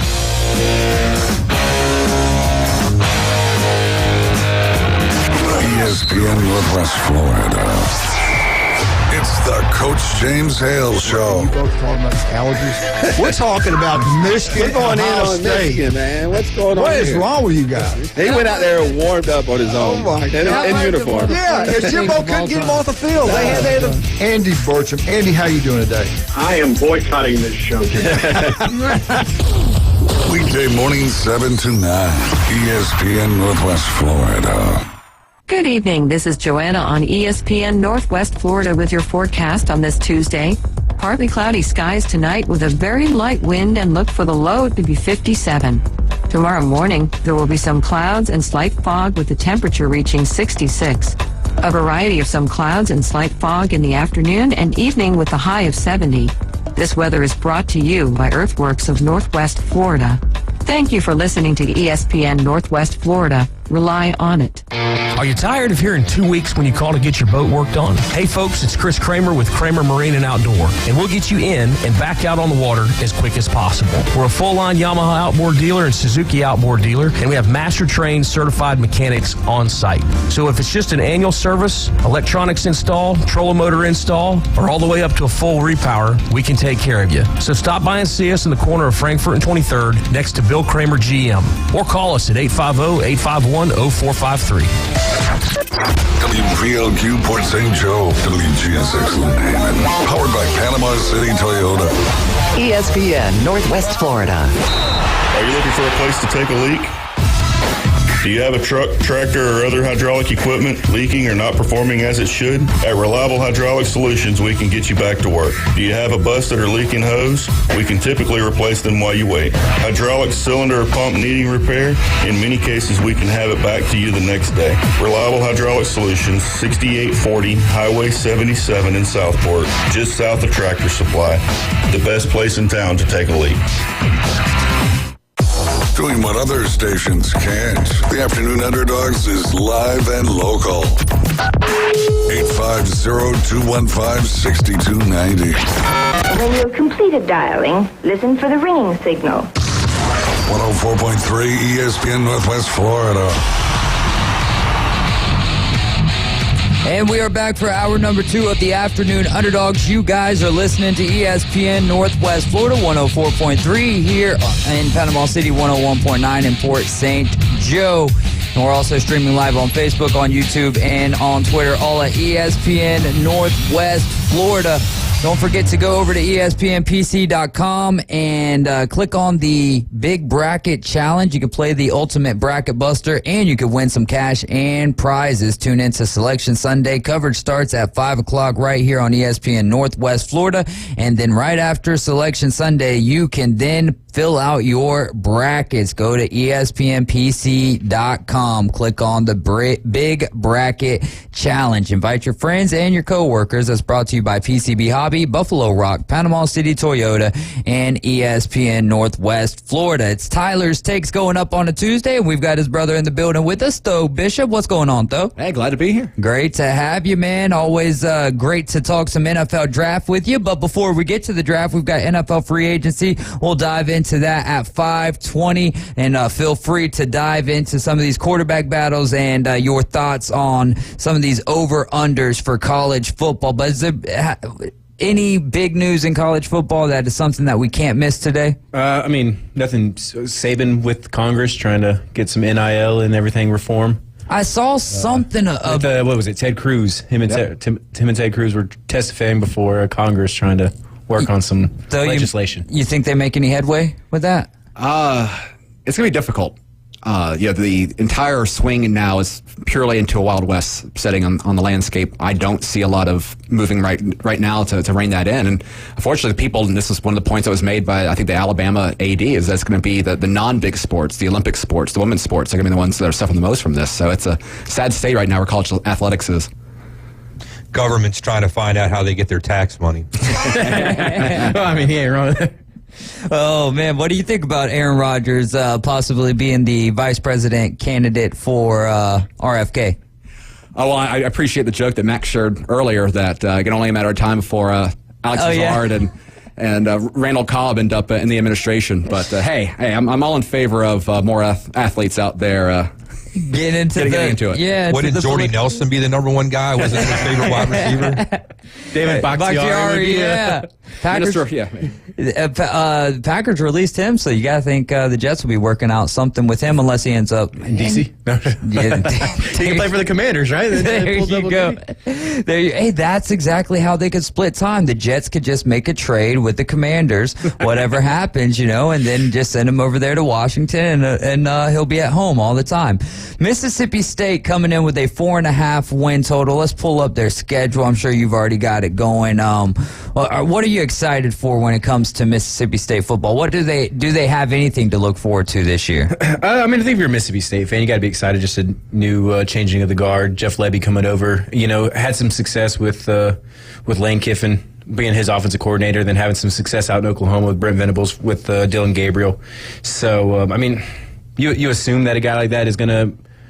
The Mike Leach years were fun for Mississippi State, and so you're hoping that he's going to kind of bring some of that excitement back. Because I've always felt if you're a school like Mississippi State, like Kentucky, Kentucky with Hal Mummy and the air raid back in the late 90s, early 2000s, like those are the type of schemes, those second-tier teams in each conference, you need to be kind of unique in order to be long-term successful. Dan Mullen did it to an extent with Dak Prescott and Nick Fitzgerald over there, and had some of the best years in Mississippi State history. So I think being a little unique and fun on offense is what those schools needs to do. And being Mississippi State, I guess the Zach Arnett experiment did not go well at all last year. So something new is going to be fun for him. Yeah, it will be interesting to see what Lebby can bring to the offense. They're not going to go back to the air raid, right? No, I wouldn't imagine so. Yeah. But definitely more of that spread. A lot of quarterback read, run pass options, and getting the ball out in space to some playmakers and let them make plays. So it's set at 4.5 for them. They start the season out hosting Eastern Kentucky. Then they travel to Arizona State. Then they get Toledo back at the house,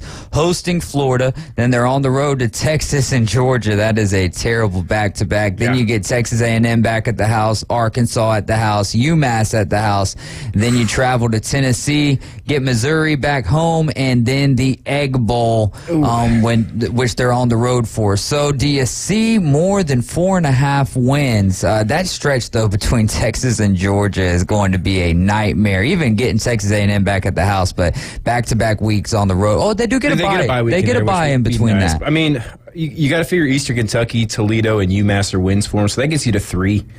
So if you can get 2 out of 3 between Arizona State, Florida, and Arkansas, and it kind of feels weird putting those 3 to get, just how bad Florida, or how down Florida is right now, at least in the eyes of everybody. That could change going into the season. But those are their 3 next best games to get those 2 wins. I don't see them knocking off Texas on the road. I don't see them knocking off Georgia on the road. Probably not Tennessee and Rocky Top or Ole Miss in Oxford, because at that point in the season, Ole Miss is probably fighting for a playoff spot, so you think they're going to be coming out ready to go there. So, unless Missouri has a huge drop-off, Texas A&M, unless Mike Elgo's first year goes real rough, I'm going to say under. I don't know if they'll beat Arizona State having to travel west, and, Florida isn't going to be a pushover for a team like Mississippi State. And, Arkansas, Sam Pittman's going to be coaching for his job this year. So I'm going to put him at 4. I'm going to put him just under. Oh, what about for you, though? Where are you at on this? And none of us really have an idea. Do we know who the quarterback for Mississippi State is? Not Will Rogers, I know that. Yeah, it's not going to be Will Rogers. Michael Van Buren is a commit that they've had, but it's tough for those young guys to come into the SEC and make a big difference. Though, where are you at on the win total of the Mississippi State Bulldogs at 4.5? Yeah, I was laying to 4. And again, I think the Arizona State game is going to be a kind of difficult one. Traveling out west for that. I think the Florida and Arkansas games could be that coin flip, but I think we're taking the under right now. Yeah, Caveman Rick, where are you at on this? Well, go ahead. Oh, what was the question? I'm sorry. Never mind. We're talking about the win total of Mississippi State. And if you don't got the schedule in front of you, it might make it a little bit more difficult. But they're sitting at 4.5 is the number to get to. And I'm right there with you guys. Obviously, Eastern Kentucky, Toledo, and UMass seem to be easy wins for them. But then you're starting out, or you go into week 2, and you're going to be traveling out west. So that could be problematic for them. So it's not like you can just say Arizona State's going to be a win. Yeah, Florida's. Yeah. I tell you, if Lagway is what they're hoping he's going to be, that's going to be a tough game for Mississippi State for sure. And we talked about it last week, though. Graham Mertz is coming back. So does Napier go with Lagway and try to keep his job, or does he go with Graham Mertz? And not saying that. Graham Mertz was the highlight of the Florida Gators last year.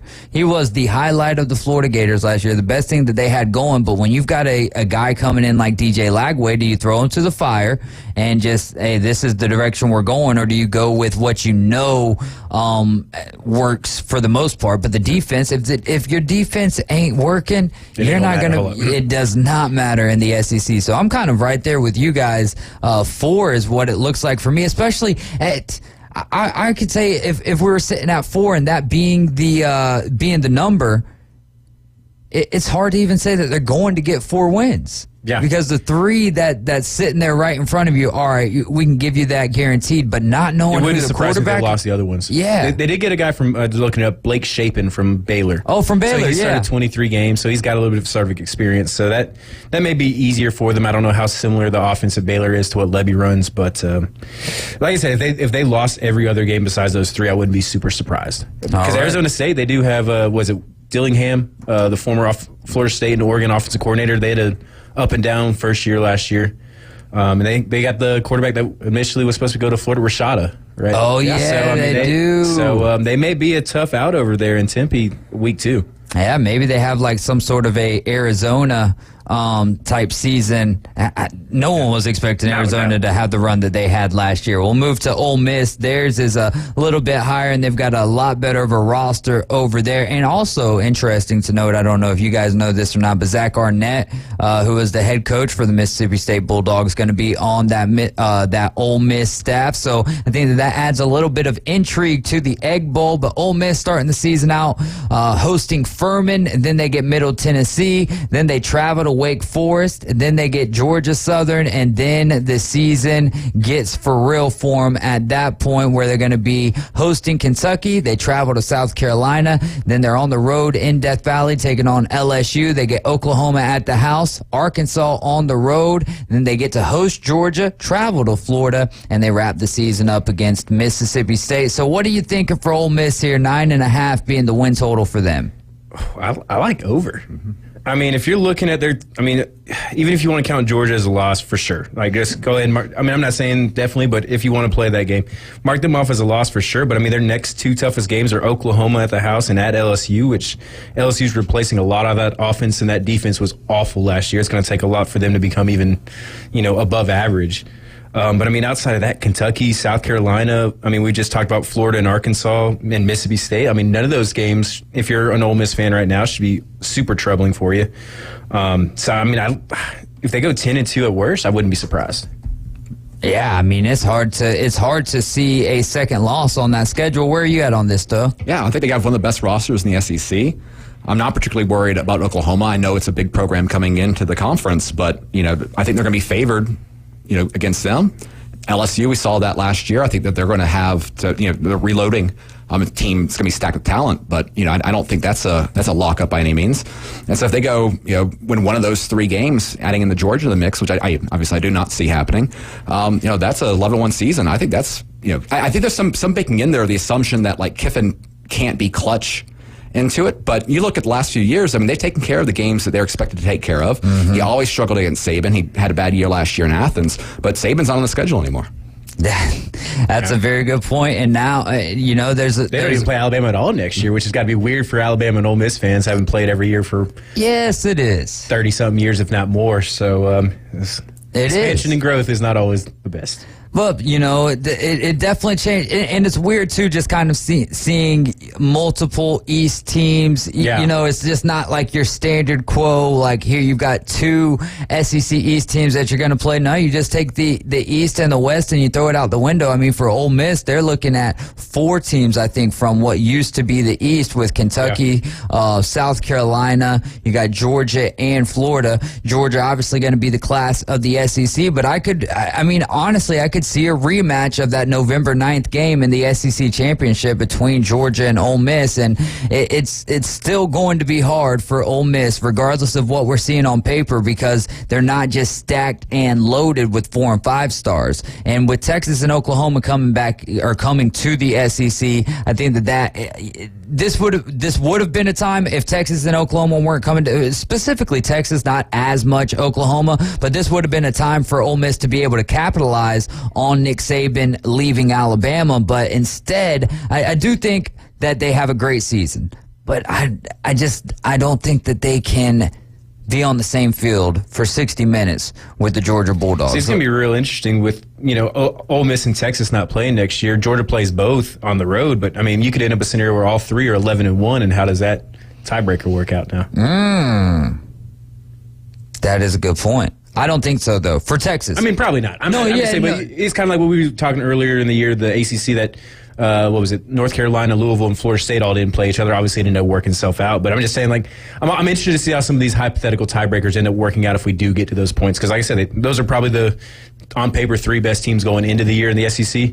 Are going to be the 3 highest ranked teams more than likely. And then, I mean, what if they go 11-1? I'm more intrigued by Texas than Oklahoma coming to the SEC. For this reason, though. They've got the roster. They had a great year last year, appearance in the college football playoff, big win over Alabama.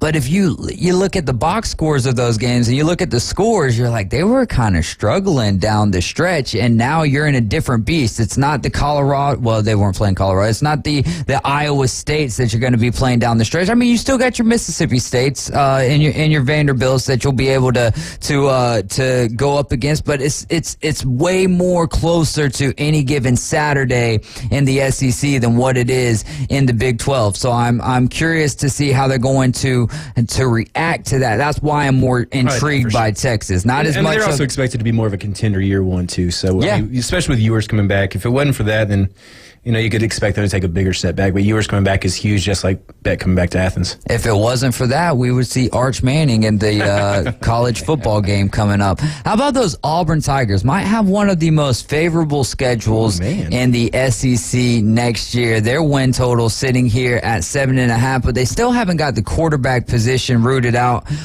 They've got Peyton Thorne, Holden Gerner, Hank Brown, that's a heck of a football name, and then Walker White, and it's also got on here transfer to be determined, because who knows what will happen after the spring game. More than likely going to be Peyton Thorne's show this year, but I still think Hugh Freeze, even last year, I felt like he was a quarterback away from being able to have the results that he wanted. I still don't think Auburn's going to be a top-tier program. The number's sitting at 7.5. What are your thoughts, Tyler? I like the over in that. I mean, they played Georgia and Bama, and if you want to count those as guaranteed losses, which, I mean, I don't think you can. I don't think you can count Bama as a guaranteed loss for them right now, but I'm just saying if you wanted to. But I mean, their next three toughest games after that are probably Missouri, Kentucky, or probably Missouri, A&M, and Oklahoma, Kentucky, some kind of combination of those four. If they can win one of those four, I mean, you're probably still looking at an 8-4 type team. So, I mean, I think they hit the over. I think, we don't know what to expect with Oklahoma with Dylan Gabriel not coming back.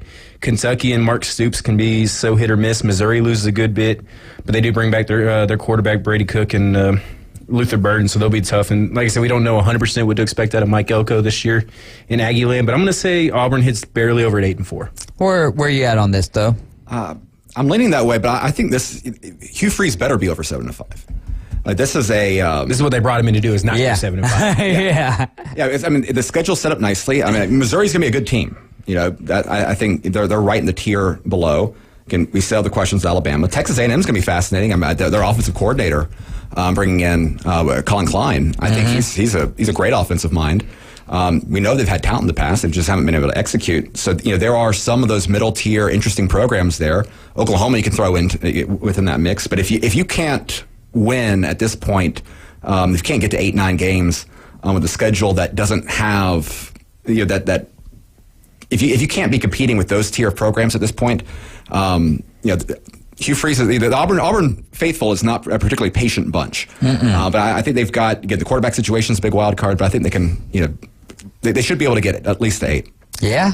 7.5. I hope that they don't make it. I think it's interesting the timing of Auburn bringing over Hugh Freeze, because right on year one he has to go up against Saban, and then moving forward, I mean, is Kalen DeBoer going to be somewhat of the Brian Harsin for Alabama that Brian Harsin was for Auburn there? But yeah, Oklahoma's a huge wild card on everybody's schedule right now that we're talking about. Like, I don't know fully what to expect for them in year 3 of Brent Venables. Yeah, and no Dylan Gabriel over there. Who did they even get a big time transfer or anything like that out of the quarterback position? I think they're going with a freshman this year. Yeah, so that's even maybe not problematic, but question. It's definitely a question mark. Alabama, A&M, California, New Mexico. So they'll start out the season 3-0, more than likely 4-0, taking on Arkansas. I think the fact that they've got Oklahoma at the house makes that pretty easy to count them as a win for right now, as we're talking about Oklahoma being a question mark. And I like them losing to Georgia and Missouri, and then kind of bouncing back against Kentucky, even though it's on the road. Vanderbilt get them there. They'll take on Austin Seagulls, Louisiana Monroe Warhawks there. So 8-4, better than 7-5, but 8-4, and that's still for Auburn fans, I don't know if 8-4 is satisfactory. I think it depends on how you look against Georgia and Bama. Yeah. I mean, it's one they got to be pretty pleased with the way they played both of them last year. I mean, they had Georgia and Bama both. They could have won either of those games. Should have beat Bama. Yeah, they should have beat Bama. You could argue they should have beat Georgia for at least stretches of that game. But I mean, if you go and you lose to Georgia by 20 and Bama by 20 and you go to 8-4, it's like, well, that's great. But so I think if you're competitive in those games and show some promise, and especially Bama with DeBoer taking over, you kind of want to see a little bit more fight against. I mean, if they lose to Georgia by 17 and Georgia goes on to win the national title or make the national title game, that's an easier pill to swallow going to Athens. But I think Bama first year without Saban, you want to see some fight in that game. Well, of course, Auburn's problems last year is that they played great against Bama, great against Georgia, and then they gave away games that they should have won. Yeah. And so can Hugh Freeze fix that around? Because if they can, I mean, if they won the games they were expected to win last year, then last year, Auburn fans would be feeling a lot better going into this one. Mm-hmm. So can they clean up the games that are easy to sleepwalk through? Not He was almost the reverse Lane Kiffin. He played better against Nick Saban and Kirby Smart than he probably should have, but then not so well in some of those games that he should have probably won and didn't. Maybe those guys just need to join forces and get on the same staff. You guys are riding with the Afternoon Underdogs. We're going to talk some NFL free agency when we return. We'll be right back.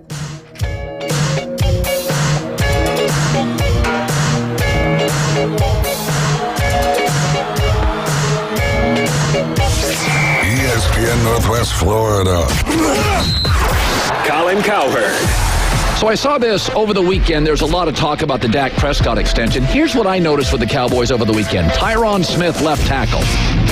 Right now, the Cowboys and Tyron Smith, left tackle, are miles apart. And it made me think about this. Have they wasted his career? The Herd with Colin Cowherd. Weekdays, ESPN Northwest Florida. Good evening. This is Joanna on ESPN Northwest Florida with your forecast on this Tuesday. Partly cloudy skies tonight with a very light wind and look for the low to be 57. Tomorrow morning, there will be some clouds and slight fog with the temperature reaching 66. A variety of some clouds and slight fog in the afternoon and evening with a high of 70. This weather is brought to you by Earthworks of Northwest Florida. Thank you for listening to ESPN Northwest Florida. Rely on it.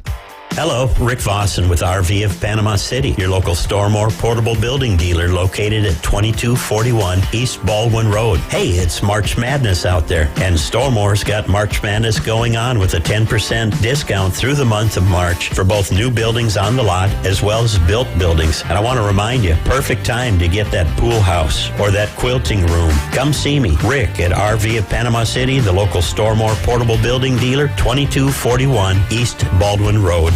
Buffalo Rock is now hiring Class A CDL delivery merchandisers. A $1,250 hiring incentive. $1,000 Class A CDL incentive. Come join their team. Why join the Buffalo Rock team? You're paid weekly. 401k retirement plan with match. Awesome insurance benefits are available. Also, 40 hours paid vacation after 180 days. To apply, go to buffalorock.com/careers. Often imitated, never duplicated. The official sports station of the Panhandle. Now back to the Afternoon Underdogs. 104.3 ESPN Northwest Florida. And we are back. This is the Afternoon Underdogs here on ESPN Northwest Florida. And you can win 2 passes to the Geico 500. That's going to be in Talladega, April 21st. We've got about 13 days before we start the contesting. You can listen to the Coach Hale Show mornings at 7:15 and 8:15. They're going to give you a code word of the day starting March 25th. When you hear it, text that code word and your name to our number, 850-215-6290. Then listen at 12:15 with the Inside Drive and 5:15 with us, the Afternoon Underdogs. If we announce your name, race to the phones and call the same number that you texted. How long it takes you to call back is your qualifying time. The fastest qualifying time each week wins the race to Talladega. Contest runs 3 weeks from March 25th to April 12th. Now, Tho, what are you going to be doing for the NFL draft this year? I'm going to be over at St. Andy's. Great sports bar over there. We're going to do a live NFL draft show, running commentary. It's going to be a great time. Going to be doing my Mel Kiper impersonation over there. There we go. So, yeah. first night of the draft. And people are going to be able to do like mock drafts and stuff like that? Yeah, we're going to have some contests for whoever can have the best mock draft and have a lot of fun. See if we'd love to get some cheers for whoever your team picks, or some jeers if you're not like what's going on in your front office. I think I'm going to show up there, and I'll definitely be jeering for what the Tennessee Titans end up doing there early on in the draft. Tyler, you going to be there? Yeah, we'll be there. It's going to be a good time. We do something for the draft every year, but getting to go out and do something a little different is going to be a whole lot of fun. Well, y'all feel free to join us down there. That sounds like a great time. NFL free agency is always a great time as well. Nothing official to this point. This is the good old legal tampering period, but all of these will end up becoming official tomorrow afternoon around 3 o'clock Central Time. What was your favorite acquisition of this period so far? Actually, I really like what the Raiders have done getting Christian Wilkins. Okay, yeah. He's one of those players that usually doesn't hit free agency that often. He's a defensive tackle in his prime. He's actually someone who disrupts in the passing game, strong on the running front. Raiders desperately needed defensive talent. They actually finished the year quite strong. That's a credit there. Patrick Graham, the defensive coordinator, has some familiarity with Miami. So I think being able to pair him with Max Crosby. Again, you look at franchise tags now, defensive tackles are getting paid out the wazoo. Yeah. Being able to get someone like that age into your building, that's a good move for Vegas. How do you feel about on the opposite side of the ball? Because I love that as well, and I know Dolphins fans were upset about losing Christian Wilkins. Well, what's your thoughts on the offensive side of the ball, them going after Gardner Minshew? Do you think that he starts over Aiden O'Connell, or is it kind of the same situation that he was in over there in Indianapolis? Well, I think I would be surprised if they didn't add another quarterback in the draft. Yeah. I think Aiden O'Connell was pretty serviceable. I mean, I think that looks like a journeyman backup quarterback. Minshew, though, getting him for $12 million a year, again, I don't think there's that much difference between him and a Baker Mayfield. Yeah. I get re-upping with Baker, a lot of team chemistry still there. I get paying the premium. It's different when you've done it on that team. But I think Gardner's a serviceable quarterback, and getting him for $12 million a year, I think 15 guaranteed, that's a great deal. It gives them a tremendous amount of flexibility. They have the ability to go up. I think Jaden Daniels, which has a connection with Adrian Pierce there, I think that's who they would love to get. Antonio Pierce, excuse me. But I think these are smart moves.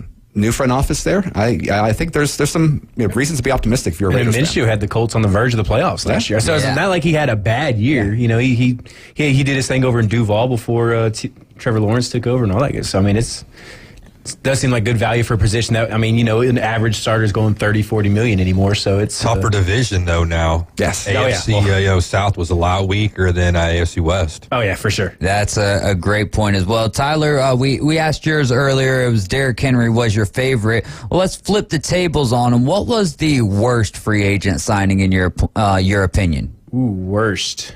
Ooh, that's it. That was a tough one. I think it's for me one of the easier ones is just being a Titans fan, not very happy at all about Tony Pollard. And honestly, when they signed him yesterday, I definitely wasn't happy about it. 3 years, $24 million, I believe. So basically, comes down to $8 million a year. He's a guy that if it was the fibula the broken fibula that affected his running game last year, and maybe the Titans were seeing that, but it just seems like more and more that the front office just doesn't know what it is that they're doing. And to get a guy that's very similar to Tajay Spears, if you want Tajay Spears to be the lead back, then don't spend $8 million on another running back. So that's one of the worst ones for me. The other one is going to be, I know it's not necessarily a free agent signing, but what in the world are the Panthers doing? The Panthers we're trading the Brian Burns to the Giants. That was a huge fumble. Yep. I mean, to settle for getting a second and a fifth round for Brian Burns after the Rams allegedly offered 2 and 2 1s or something like that. That's, that is not a David great way. Tepper's master of puppets, man. He's pulling all the strings, dude. That's what's got to be going on over there. And not in a good way. I'm a real boy. What about for you, though, while Tyler's getting ready? What's one of the worst ones for you? Well, I don't want to try to rank the teams too much over the coals at this point, but I think the Bears being so aggressive for DeAndre Swift. Yeah. I like DeAndre Swift, damn good dog, but he is someone that I think being that aggressive. I think it was the first free agent signing. Mm-hmm. This is a team that they've got some talent already at the position. it's one of those positions where if you're not going to get a Saquon Barkley, I'm someone who'll defend paying up for a great running back, right? I think it's fine getting a Saquon Barkley, Josh Jacobs, paying them $10, $12, $13 million a year. I think Swift got a little over $8. It's a team that's the Eagles let him leave and paid Barkley for a reason. That's a team that is usually pretty good with their analysis there. Yeah, that's one that kind of just raised the red flag. Unfortunately, the Bears, there's a lot of positive trends the way they played last year, but their free agency moves always kind of leave me scratching my head. Yeah, I got a worst. It's something that hadn't gotten done. And that's kind of crazy coming from me because I don't want them to get better. But how about the Dallas Cowboys not doing nothing, sitting idle? I mean, Jerry Jones is talking all this smack. We're going all in. Going all really? What the hell are you doing? You look like you're sitting there on your hands, buddy. They're going all in, saving their money in free agency to give it all to Dak. They're just going to give it I don't all. know, but I'm just still saying. I mean, it's contradiction right there. Pretty hypocritical of them to say that and then not do anything. You would think with that kind of talk, he'd be going out there making a splash. Well, that's the interesting thing. It sounds like they are deliberately being less aggressive in order to give them a way out of Dak if he does not perform this year. That they are putting the pressure on him, trying to give themselves flexibility should they want to make a change there. And again, what does that mean when you're missing out on talent acquisition right now to give him that run? It's putting a lot of pressure on his shoulders, which, hey, I mean, that's why he gets paid the big bucks. I understand why. I respect having a level of expectation for a quarterback of that position, of that standing. But, yeah, it's a very interesting move right now that Jerry Jones is making. It is so wild. We say that stuff all the time. He's getting that contract because of what he brings to the team. Then on the flip side, when the receivers start getting injured and everything, it's like, oh, well, it's, the team's injured right now. Like, well, we got to make up our mind, right? Is he going to get paid the big bucks because look at Patrick Mahomes, right? No excuses. No excuses. It doesn't matter if you don't know any of the wide receivers on that receiving core outside of Travis Kelce and Taylor Swift. And right now, Kirk Cousins getting paid as much as Patrick Mahomes. Is he making it as much? Yep, they're going to be paid the same amount. And I mean, Mahomes took the hometown discount so they can kind of try to sign some other people. But yeah, I heard that, and that's pretty crazy when you think about it. I'm going to be kind of hot take contrarian and say that Kirk Cousins is the worst signing of the free agent period so far. Oh, don't get me wrong, I like Kirk Cousins, but I think he puts the Falcons in a spot where they're not going to be Super Bowl contenders, but they're going to play themselves out of legitimately drafting a future franchise quarterback. Like 36 years old, coming off an Achilles. It's I think from what I've heard, it's essentially a 3-year deal. They can get out of the 4th year fairly easily. But I mean, is Kirk Cousins going to win a Super Bowl in Atlanta? Probably not. So you're going to spend this money. And I mean, if you win the division next year, that's great. But then you're like the Bucs this year that you were a slightly above average team, but now you're picking in the 20s because you won your division as opposed to just essentially tanking and you got a brand new head coach, brand new staff. Like, embrace the rebuild and don't settle for a quarterback that's going to, Kirk Cousins would make sense for Arthur Smith if he was trying to save his job. But for Raheem Morris, you've got the goodwill, you've got the newness. Like, just go after a quarterback, give up some draft picks, make a move. And I mean, assuming you value one of the guys in the draft, that's a scouting issue at that point. But Kirk Cousins, I don't think makes you a Super Bowl contender. So what are you doing?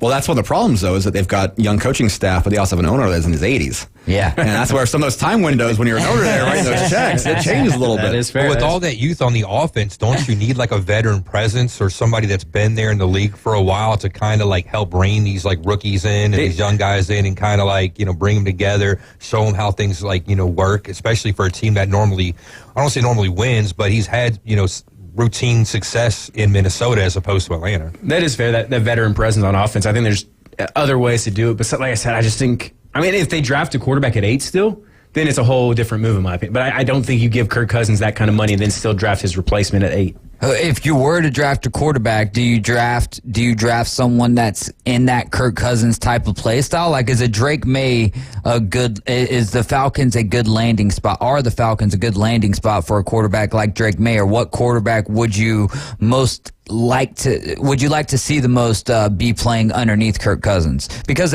Kirk Cousins can also teach that young man, whoever the quarterback is, like, hey, you are going to be taking my job one day, like I had to take RG3's. After his injury, he's been in that position where it's very rare where 2 quarterbacks are drafted in the same draft class to the same team, but he's got experience with that, and I think he's a heck of a leader as well. And I do like that point, Caveman Rick, that you brought up. I think we talked about it earlier. earlier as well. They've got a young, talented wide receiving core and tight end there with Kyle Pitts as well. So to have that veteran presence, and that's why that makes your point a good point too, is because they can win the NFC South. But is that going to be enough to get them to? Are we talking about winning hardware? Because I think a win for the Falcons with this team is them getting to the divisional round. If they get to the divisional round, then I feel like this signing made all the sense. But is that worth the long-term success of your team at that point? Packers signing Josh Jacobs and Aaron Jones. I mean, some of the rivalries next year are going to be so much fun to keep track of, specifically in the NFC East, but it's happening over there in the NFC North as well, with Josh Jacobs going to the Packers and then Aaron Jones with the Vikings. Which team made the better decision there? We'll start with you, though. Personally, I like the Vikings taking on Aaron Jones. I mean, I get that he was banged up last year, but I think the value they got, refused to take another hometown discount. I like the Vikings as an organization right now generally. I think that's one that, taking a middle tier kind of approach, running back, still very talented. He's still got tread on those tires.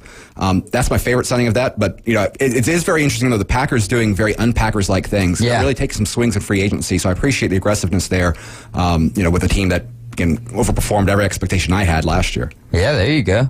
Yeah, no, obviously what Aaron Jones has done in that offense for so many years now with Aaron Rodgers and last year with Jordan Love. I mean, I'm not going to say it's easy to replace, but Josh Jacobs is a guy who's proven he can lead the league in rushing.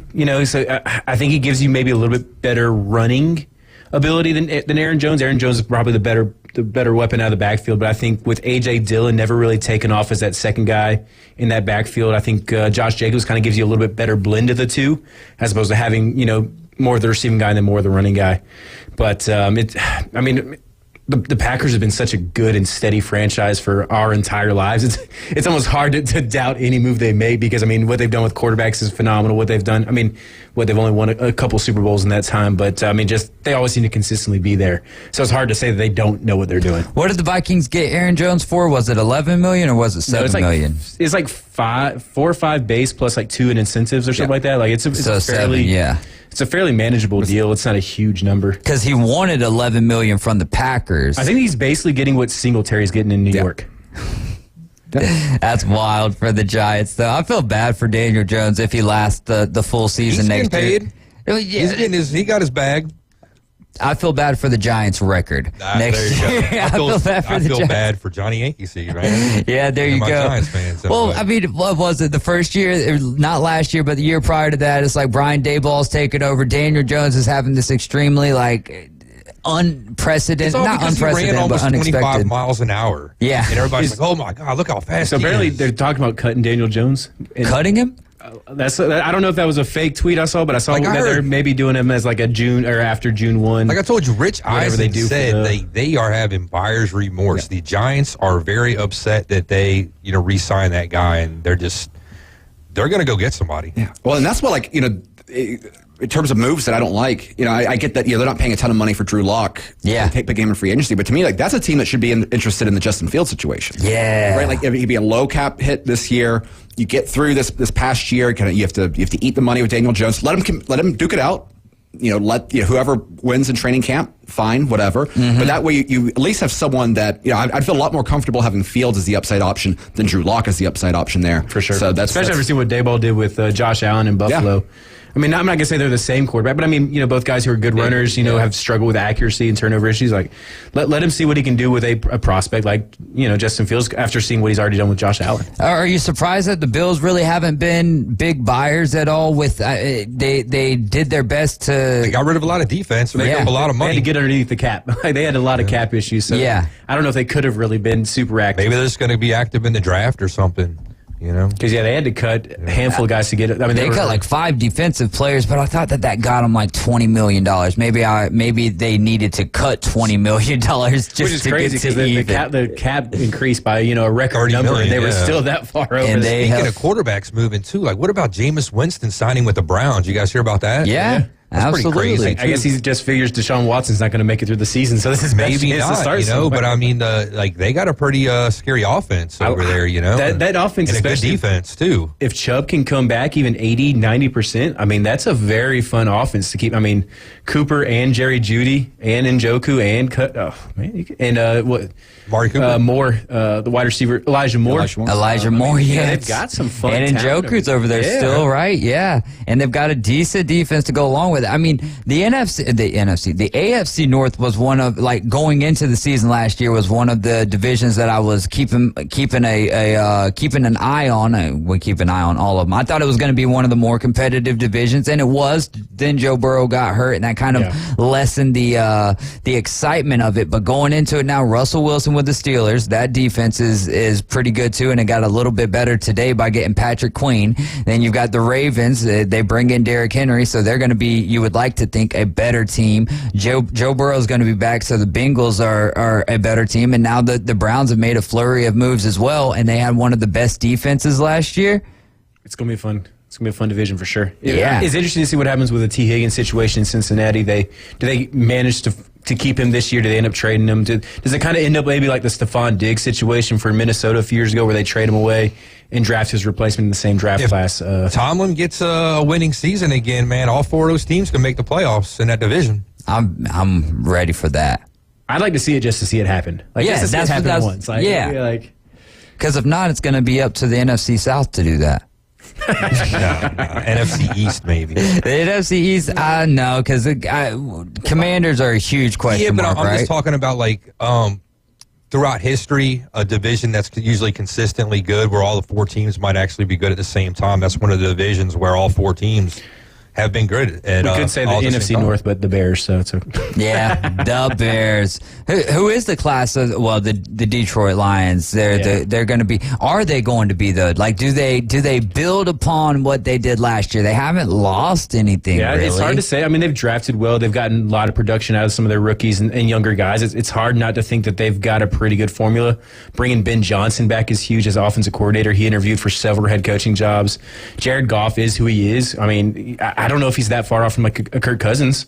You know, he's gotten the Rams to a Super Bowl. He's gotten the Lions to an NFC title game. So, I mean, the guy can win. And so, I mean, I don't know. What the Packers did last year with Jordan Love was fairly impressive. If he can grow and take another step, that could make them significant pushers in that division. But, I mean, the Vikings are probably going to take a step back with their quarterback situation. There's going to be lofty expectations for the Lions, that's for sure. Well, I'm just surprised they haven't been more aggressive. I think their biggest free agent signing at this point is Marcus Davenport. You know, I'm interested to see if they are a team that ends up trading the first round pick, whether it's for Ladarius Sneed. I mean, they could be a team that, you know, if the Bengals pulled the trigger on T. Higgins, they could use a second wide receiver there. But him on the outside with Amon-Ra and Jameis Williams, that could be a fun little trio with Laporta and Gibbs. Oh, man, that's a really fun offense really quickly. Yeah, they're already fun, too, yeah. Well, that's a team. Like, you have your window to win. You don't know how long you're going to keep that ship together. You know, go hard this year. Go all out. What do you think, though? Hey, Rick, we're probably going to go to like 5:45, so... If it came down to T. Higgins or L'Jarius Sneed, like, which direction should they go? I would go Sneed. Yeah, I'm right there with you. Because of the wide receiver depth in the draft, right? Yeah. You can find a player in the second round. I mean, they've got a number of picks. I think 2 third-round picks as well. Mm-hmm. So you can probably find a player that will elevate. You know, that can bring more to the table than Josh Reynolds did last year. He was not a bad player. But I'd rather trust the draft when it comes to wide receiver prospects. Yeah. Go for that cornerback that can play inside, outside. You have second contract player, young. That's who I'd like to see the Lions take. T. Higgins maybe to Houston. Don't say that. I mean, like, they've had, like, little injury, problems over there. You add another guy, you got depth. I mean, with the running, game they got going on over there, too, it'd be kind of scary. Good defense, too. The Lions just made the move for Carlton Davis, the cornerback out of the Bucks. They traded for him yesterday, I want to say. So maybe – so I would say probably T. Higgins just because they did just make that move. I think L'Jarius Sneed may be arguably the better player. But I could see, at that point, maybe they've already kind of done what they thought they needed to do to shore up that position. Then they can go pull a move for T. Higgins. And the wide receiver class being so awesome. It's going to be really deep. I think we'll be looking back in 3 or 4 years and being like, man, there was some studs in this one. Who's your favorite wide receiver out of this draft class? Well, personal favorite is Lad McConkey. I think he's going to be great. But a player that I think is being undervalued right now because of his 40 time is actually Keon Coleman. It didn't run a very impressive straight line 40, but you look at his mile per hour stats, particularly when he's running the gauntlet. I mean, he was the fastest wide receiver running that drill. So I think he's someone who's got big size, functional speed, not necessarily straight line speed. He's someone who I think is probably going to slip to the second day. He's someone I think would be a very interesting complement in a draft full of smaller wide receivers. Oh, what about for you? I like my boy A.D. Mitchell. Out of Texas. He made he had touchdown catches in every single playoff game he ever played in. Guy knows how to play in big games. I thought he was a bigger guy just the way he played. He only measured in about 6'2", but he definitely played like a guy almost like George Pickens, who was more of a true 6'4". And then he ran a sub 4.40. He ran like a 4.35. So I mean, he's got it all. He's got the clutch. He's got the clutch moves. He's got the speed, and he's got the catch radius. And I think he's going to end up in the back half of the first round. It sounds like. So I mean, now you're talking about playing guys like the 49ers, the Chiefs, the Ravens, the Bills, those types of teams that are already pretty good teams. You add him to an offense like that, and I think he's going to have a big first couple years in his career. I know that I'm talking more popular guys here. Well, A.D. Mitchell was absolutely Lab McConkey. I mean, who knows how that SEC championship would have played out. No, he wasn't playing in the SEC championship, was he? Or was it the... He was gimpy in the SEC championship. Okay, he was gimpy. That's what it was. We're a little shaken up. Yeah, so who knows how that would have played out there. But for me, I'm going with Rome Odunze. There's something about him that that's it. And I love dogs. Woo! They are fun to watch, especially when they get to that next level. You guys are riding along with the Afternoon Underdogs. This is ESPN Northwest Florida. We're going to recap our local and might have a little bit more free agency talk when we return. Text in 850-215-6290.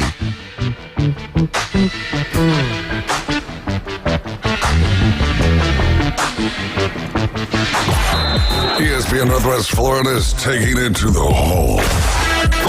Your home for the most live college basketball in the Gulf Coast. The ACC, SEC, and the biggest games in the country. Plus the official station of March Madness. The Panhandle's destination for live play-by-play. Hear every slam dunk in ultra-high fidelity right here.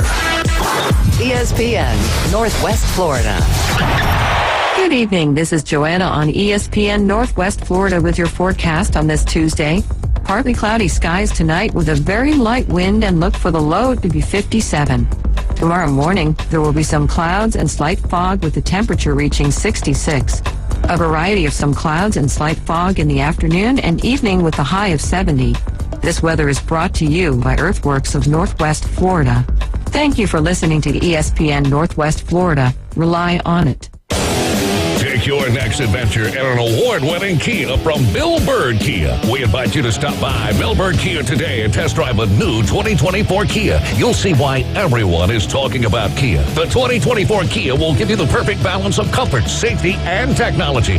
The SUV family has movement that inspires. Drive away today in a new 2024 Kia Soul, Seltos, Sportage, Sorento, or Telluride. Fuel the thrill and command the road in a luxury sedan from Bill Bird Kia. Drive away today in a new 2024 Kia K5. Performance, power, and design built just for you. Discover the new Kia at Bill Bird Kia. Bill Bird Kia, the original home of the 20-year, 200,000-mile warranty. Stop by 2435 East 15th Street, Panama City, or anytime at BillBirdKiaPanamaCity.com. We'll treat you just like family and give you the peace of mind you can trust. Your local community dealer is Bill Bird Kia. The 20-year, 200,000-mile warranty is a Bill Bird Kia warranty. He stuck his head in the microwave enchanted Hot Pocket. Hot Pocket! Caveman Rick is part of the Afternoon Underdogs. Hope you're drunk or heading home to a trailer. On ESPN Northwest Florida. And it does look like we just got another free agent signing there. I don't know if you guys had brought it up or not, but the Texans getting a little bit stronger on the defensive front as well with Danielle Hunter. So, man, I'm excited to see what Houston does for the next couple years. I mean, rookie head coach, rookie quarterback, Will Anderson did end up winning. Yeah, got defensive rookie of the year. And was that? I mean, you guys pay attention more closely to the NFL draft than what I do, or you're better at it than what I am. I'll say that. Were y'all surprised with them drafting C.J. Stroud and then turning right around and like going and getting Will Anderson? I love the aggressiveness. I remember just like, obviously I'm not rooting for the Houston Texans by any means, but when they did that, I was like, dude, like watch out for them in the future. And to find out the future was right around the corner for them. I mean, I don't know if I'm not going to say I expected them to turn around and draft 2 and 3, right? But I just knew at the time, like, man, Will Anderson better turn out to be worth it to be worth, two firsts and a third or whatever it was they get. I mean, but so far the returns are great. That first round pick ended up being a late 20s, first round pick. So it's, at the end of the day, it's not like they were a top 10 team again this year and you gave up something like that for him. So, I mean, like, it's hard to knock it based on the success they had last year. And, it seems like D'Amico Ryans came into the year with a plan on what he wanted to build culturally and defensively, and Will Anderson fit that to a T. And, they say if you like a guy, go get him type deal because you don't know how far he's going to fall. So, I mean, it's hard to knock what they did. It caught me a little off guard, but, I mean, so far the early results are good. So it's hard to knock it by any means. What's your thoughts, Sto? Well, going in the draft week, right, the talk was that they were going to take Will Anderson at 2 and not, and they weren't going to be players in the C.J. Stroud sweepstakes. So I think the fact that they took C.J. Stroud, which was a quarterback I was very high on last year. I mean, obviously it's paid out. Being able to go out there and getting your second guy, I thought it was a move. It was a confident move. It was a move of a confident organization from a franchise that had lacked confidence for several years. So I liked it. Glad it paid off. I like it. I mean, hey, they're trying to take over the state of Texas, dude. They're trying to do like what the Clippers are doing with L.A. It's going to be hard to do with the Lakers. But hell yeah, man, I don't like the Cowboys, man. Take over, the state of Texas. You guys be the dominant franchise now for the next 50 years. Hey, I'm cool with that. Is there a team that y'all could see maybe that's drafting in the top 10 that would do something to that same effect this year and draft outside of the Chicago Bears who are already drafting twice with inside of the top 10? Is there another team that you could see double dipping in the top 10? Like, is it feasible? I don't know without, the Patriots drafting third. Is it feasible for the Patriots to do something like that here in a rebuilding year? It'd be interesting with the new head coach, kind of similar situation, new young head coach and coming in and kind of wanting to make a similar move. I don't know. I mean, New England historically hasn't been super aggressive in trading up, but that was kind of more of a Bill Belichick thing, maybe more than a Robert Kraft. I think a team that could be kind of interesting is the Chargers with Harbaugh. Does Harbaugh have a couple guys that he really wants to bring in and help? I mean, granted, the Chargers on paper aren't that far away from being a true Super Bowl contender.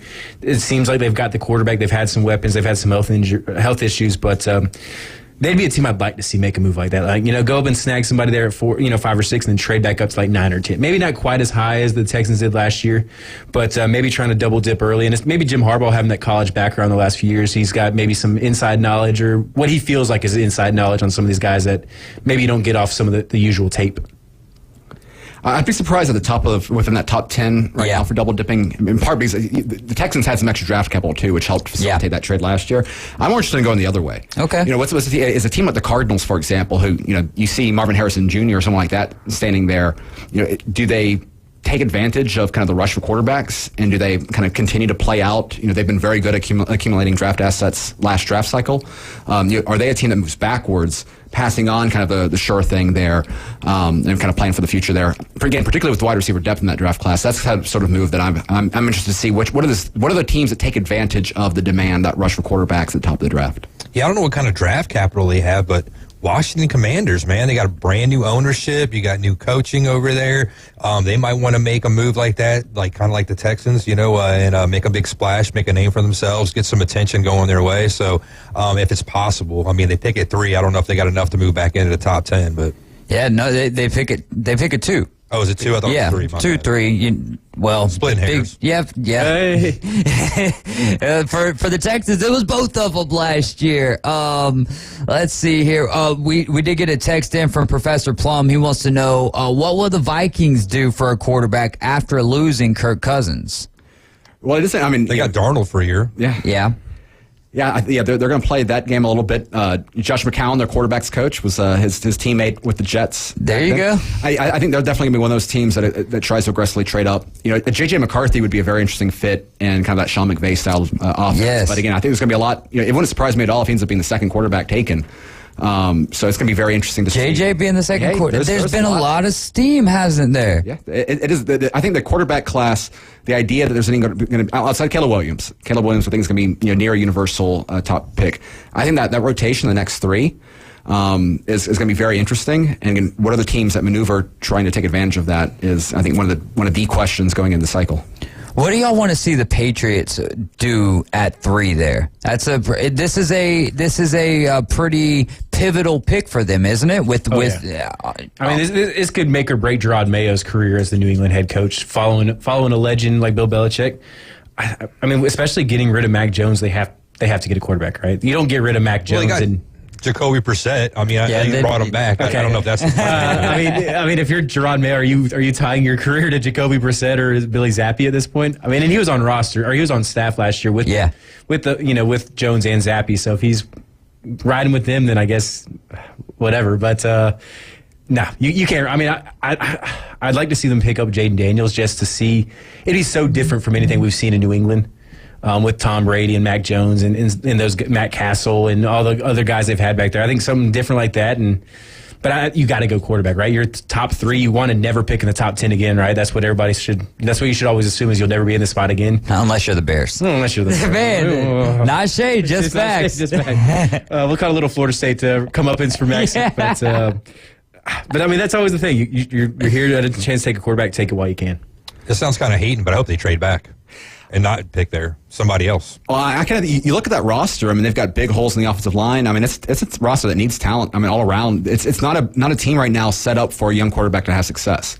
Now, maybe they go with a less young quarterback and you go to kind of the Andy Dalton route, like a Bo Nix in the second. But again, if you can get a draft haul, if you can get some premium picks moving back, to me, with how many holes they have on that roster, I'd be looking to those suitors. There you go. When it comes to, so who did you just say you had as quarterback? J.J. McCarthy. You got J.J. McCarthy as your second best quarterback in the draft behind Caleb Williams. Now, do you think that that's what happens out on the field? Like, is Caleb Williams not just the best as far as draft stock goes, but do you think he will be the C.J. Stroud of last year? Well, so much of it comes down to scheme fit. Yeah. Williams has... he's got tremendous amount of talent. I mean, again, how he melds with the coaching staff. We'll see what the new regime in Chicago on the offensive side looks like. Mm-hmm. But it's gonna be one of those draft class where, like, a Drake May, if he goes to a situation where they're not patient with him, they don't allow him, because he's got tremendous talent. He's got a lot of bad habits as well. Mm-hmm. So I think fit is always a big consideration. But I think particularly with this draft class, I think there's a level of overrated quality to these players right now, just because I think they're going to need a very kind of a system that is very well fit for the specific skills each of them have. I think Caleb Williams is the most universal of it. He just got kind of star making potential, great out of structure.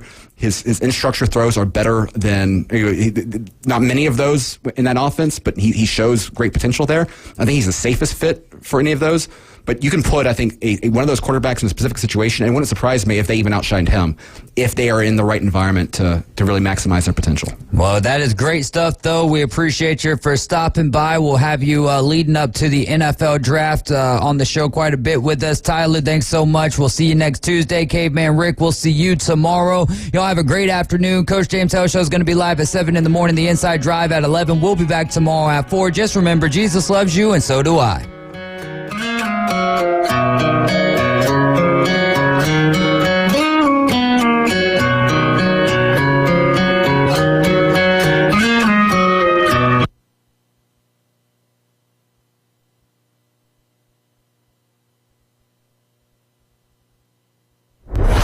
ESPN Northwest Florida has your chance to win a pair of tickets to the Geico 500.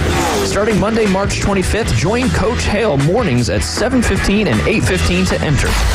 Race to Talladega. Then at 12:15 and 5:15, listen for your name called. If we announce your name, race to the phones. How long it takes you to call 850-215-6290 is your qualifying time. The fastest qualifying times win a pair of tickets to Talladega, right here from ESPN Northwest Florida. Good evening. This is Joanna on ESPN Northwest Florida with your forecast on this Tuesday. Partly cloudy skies tonight with a very light wind, and look for the low to be 57. Tomorrow morning, there will be some clouds and slight fog with the temperature reaching 66. A variety of some clouds and slight fog in the afternoon and evening with a high of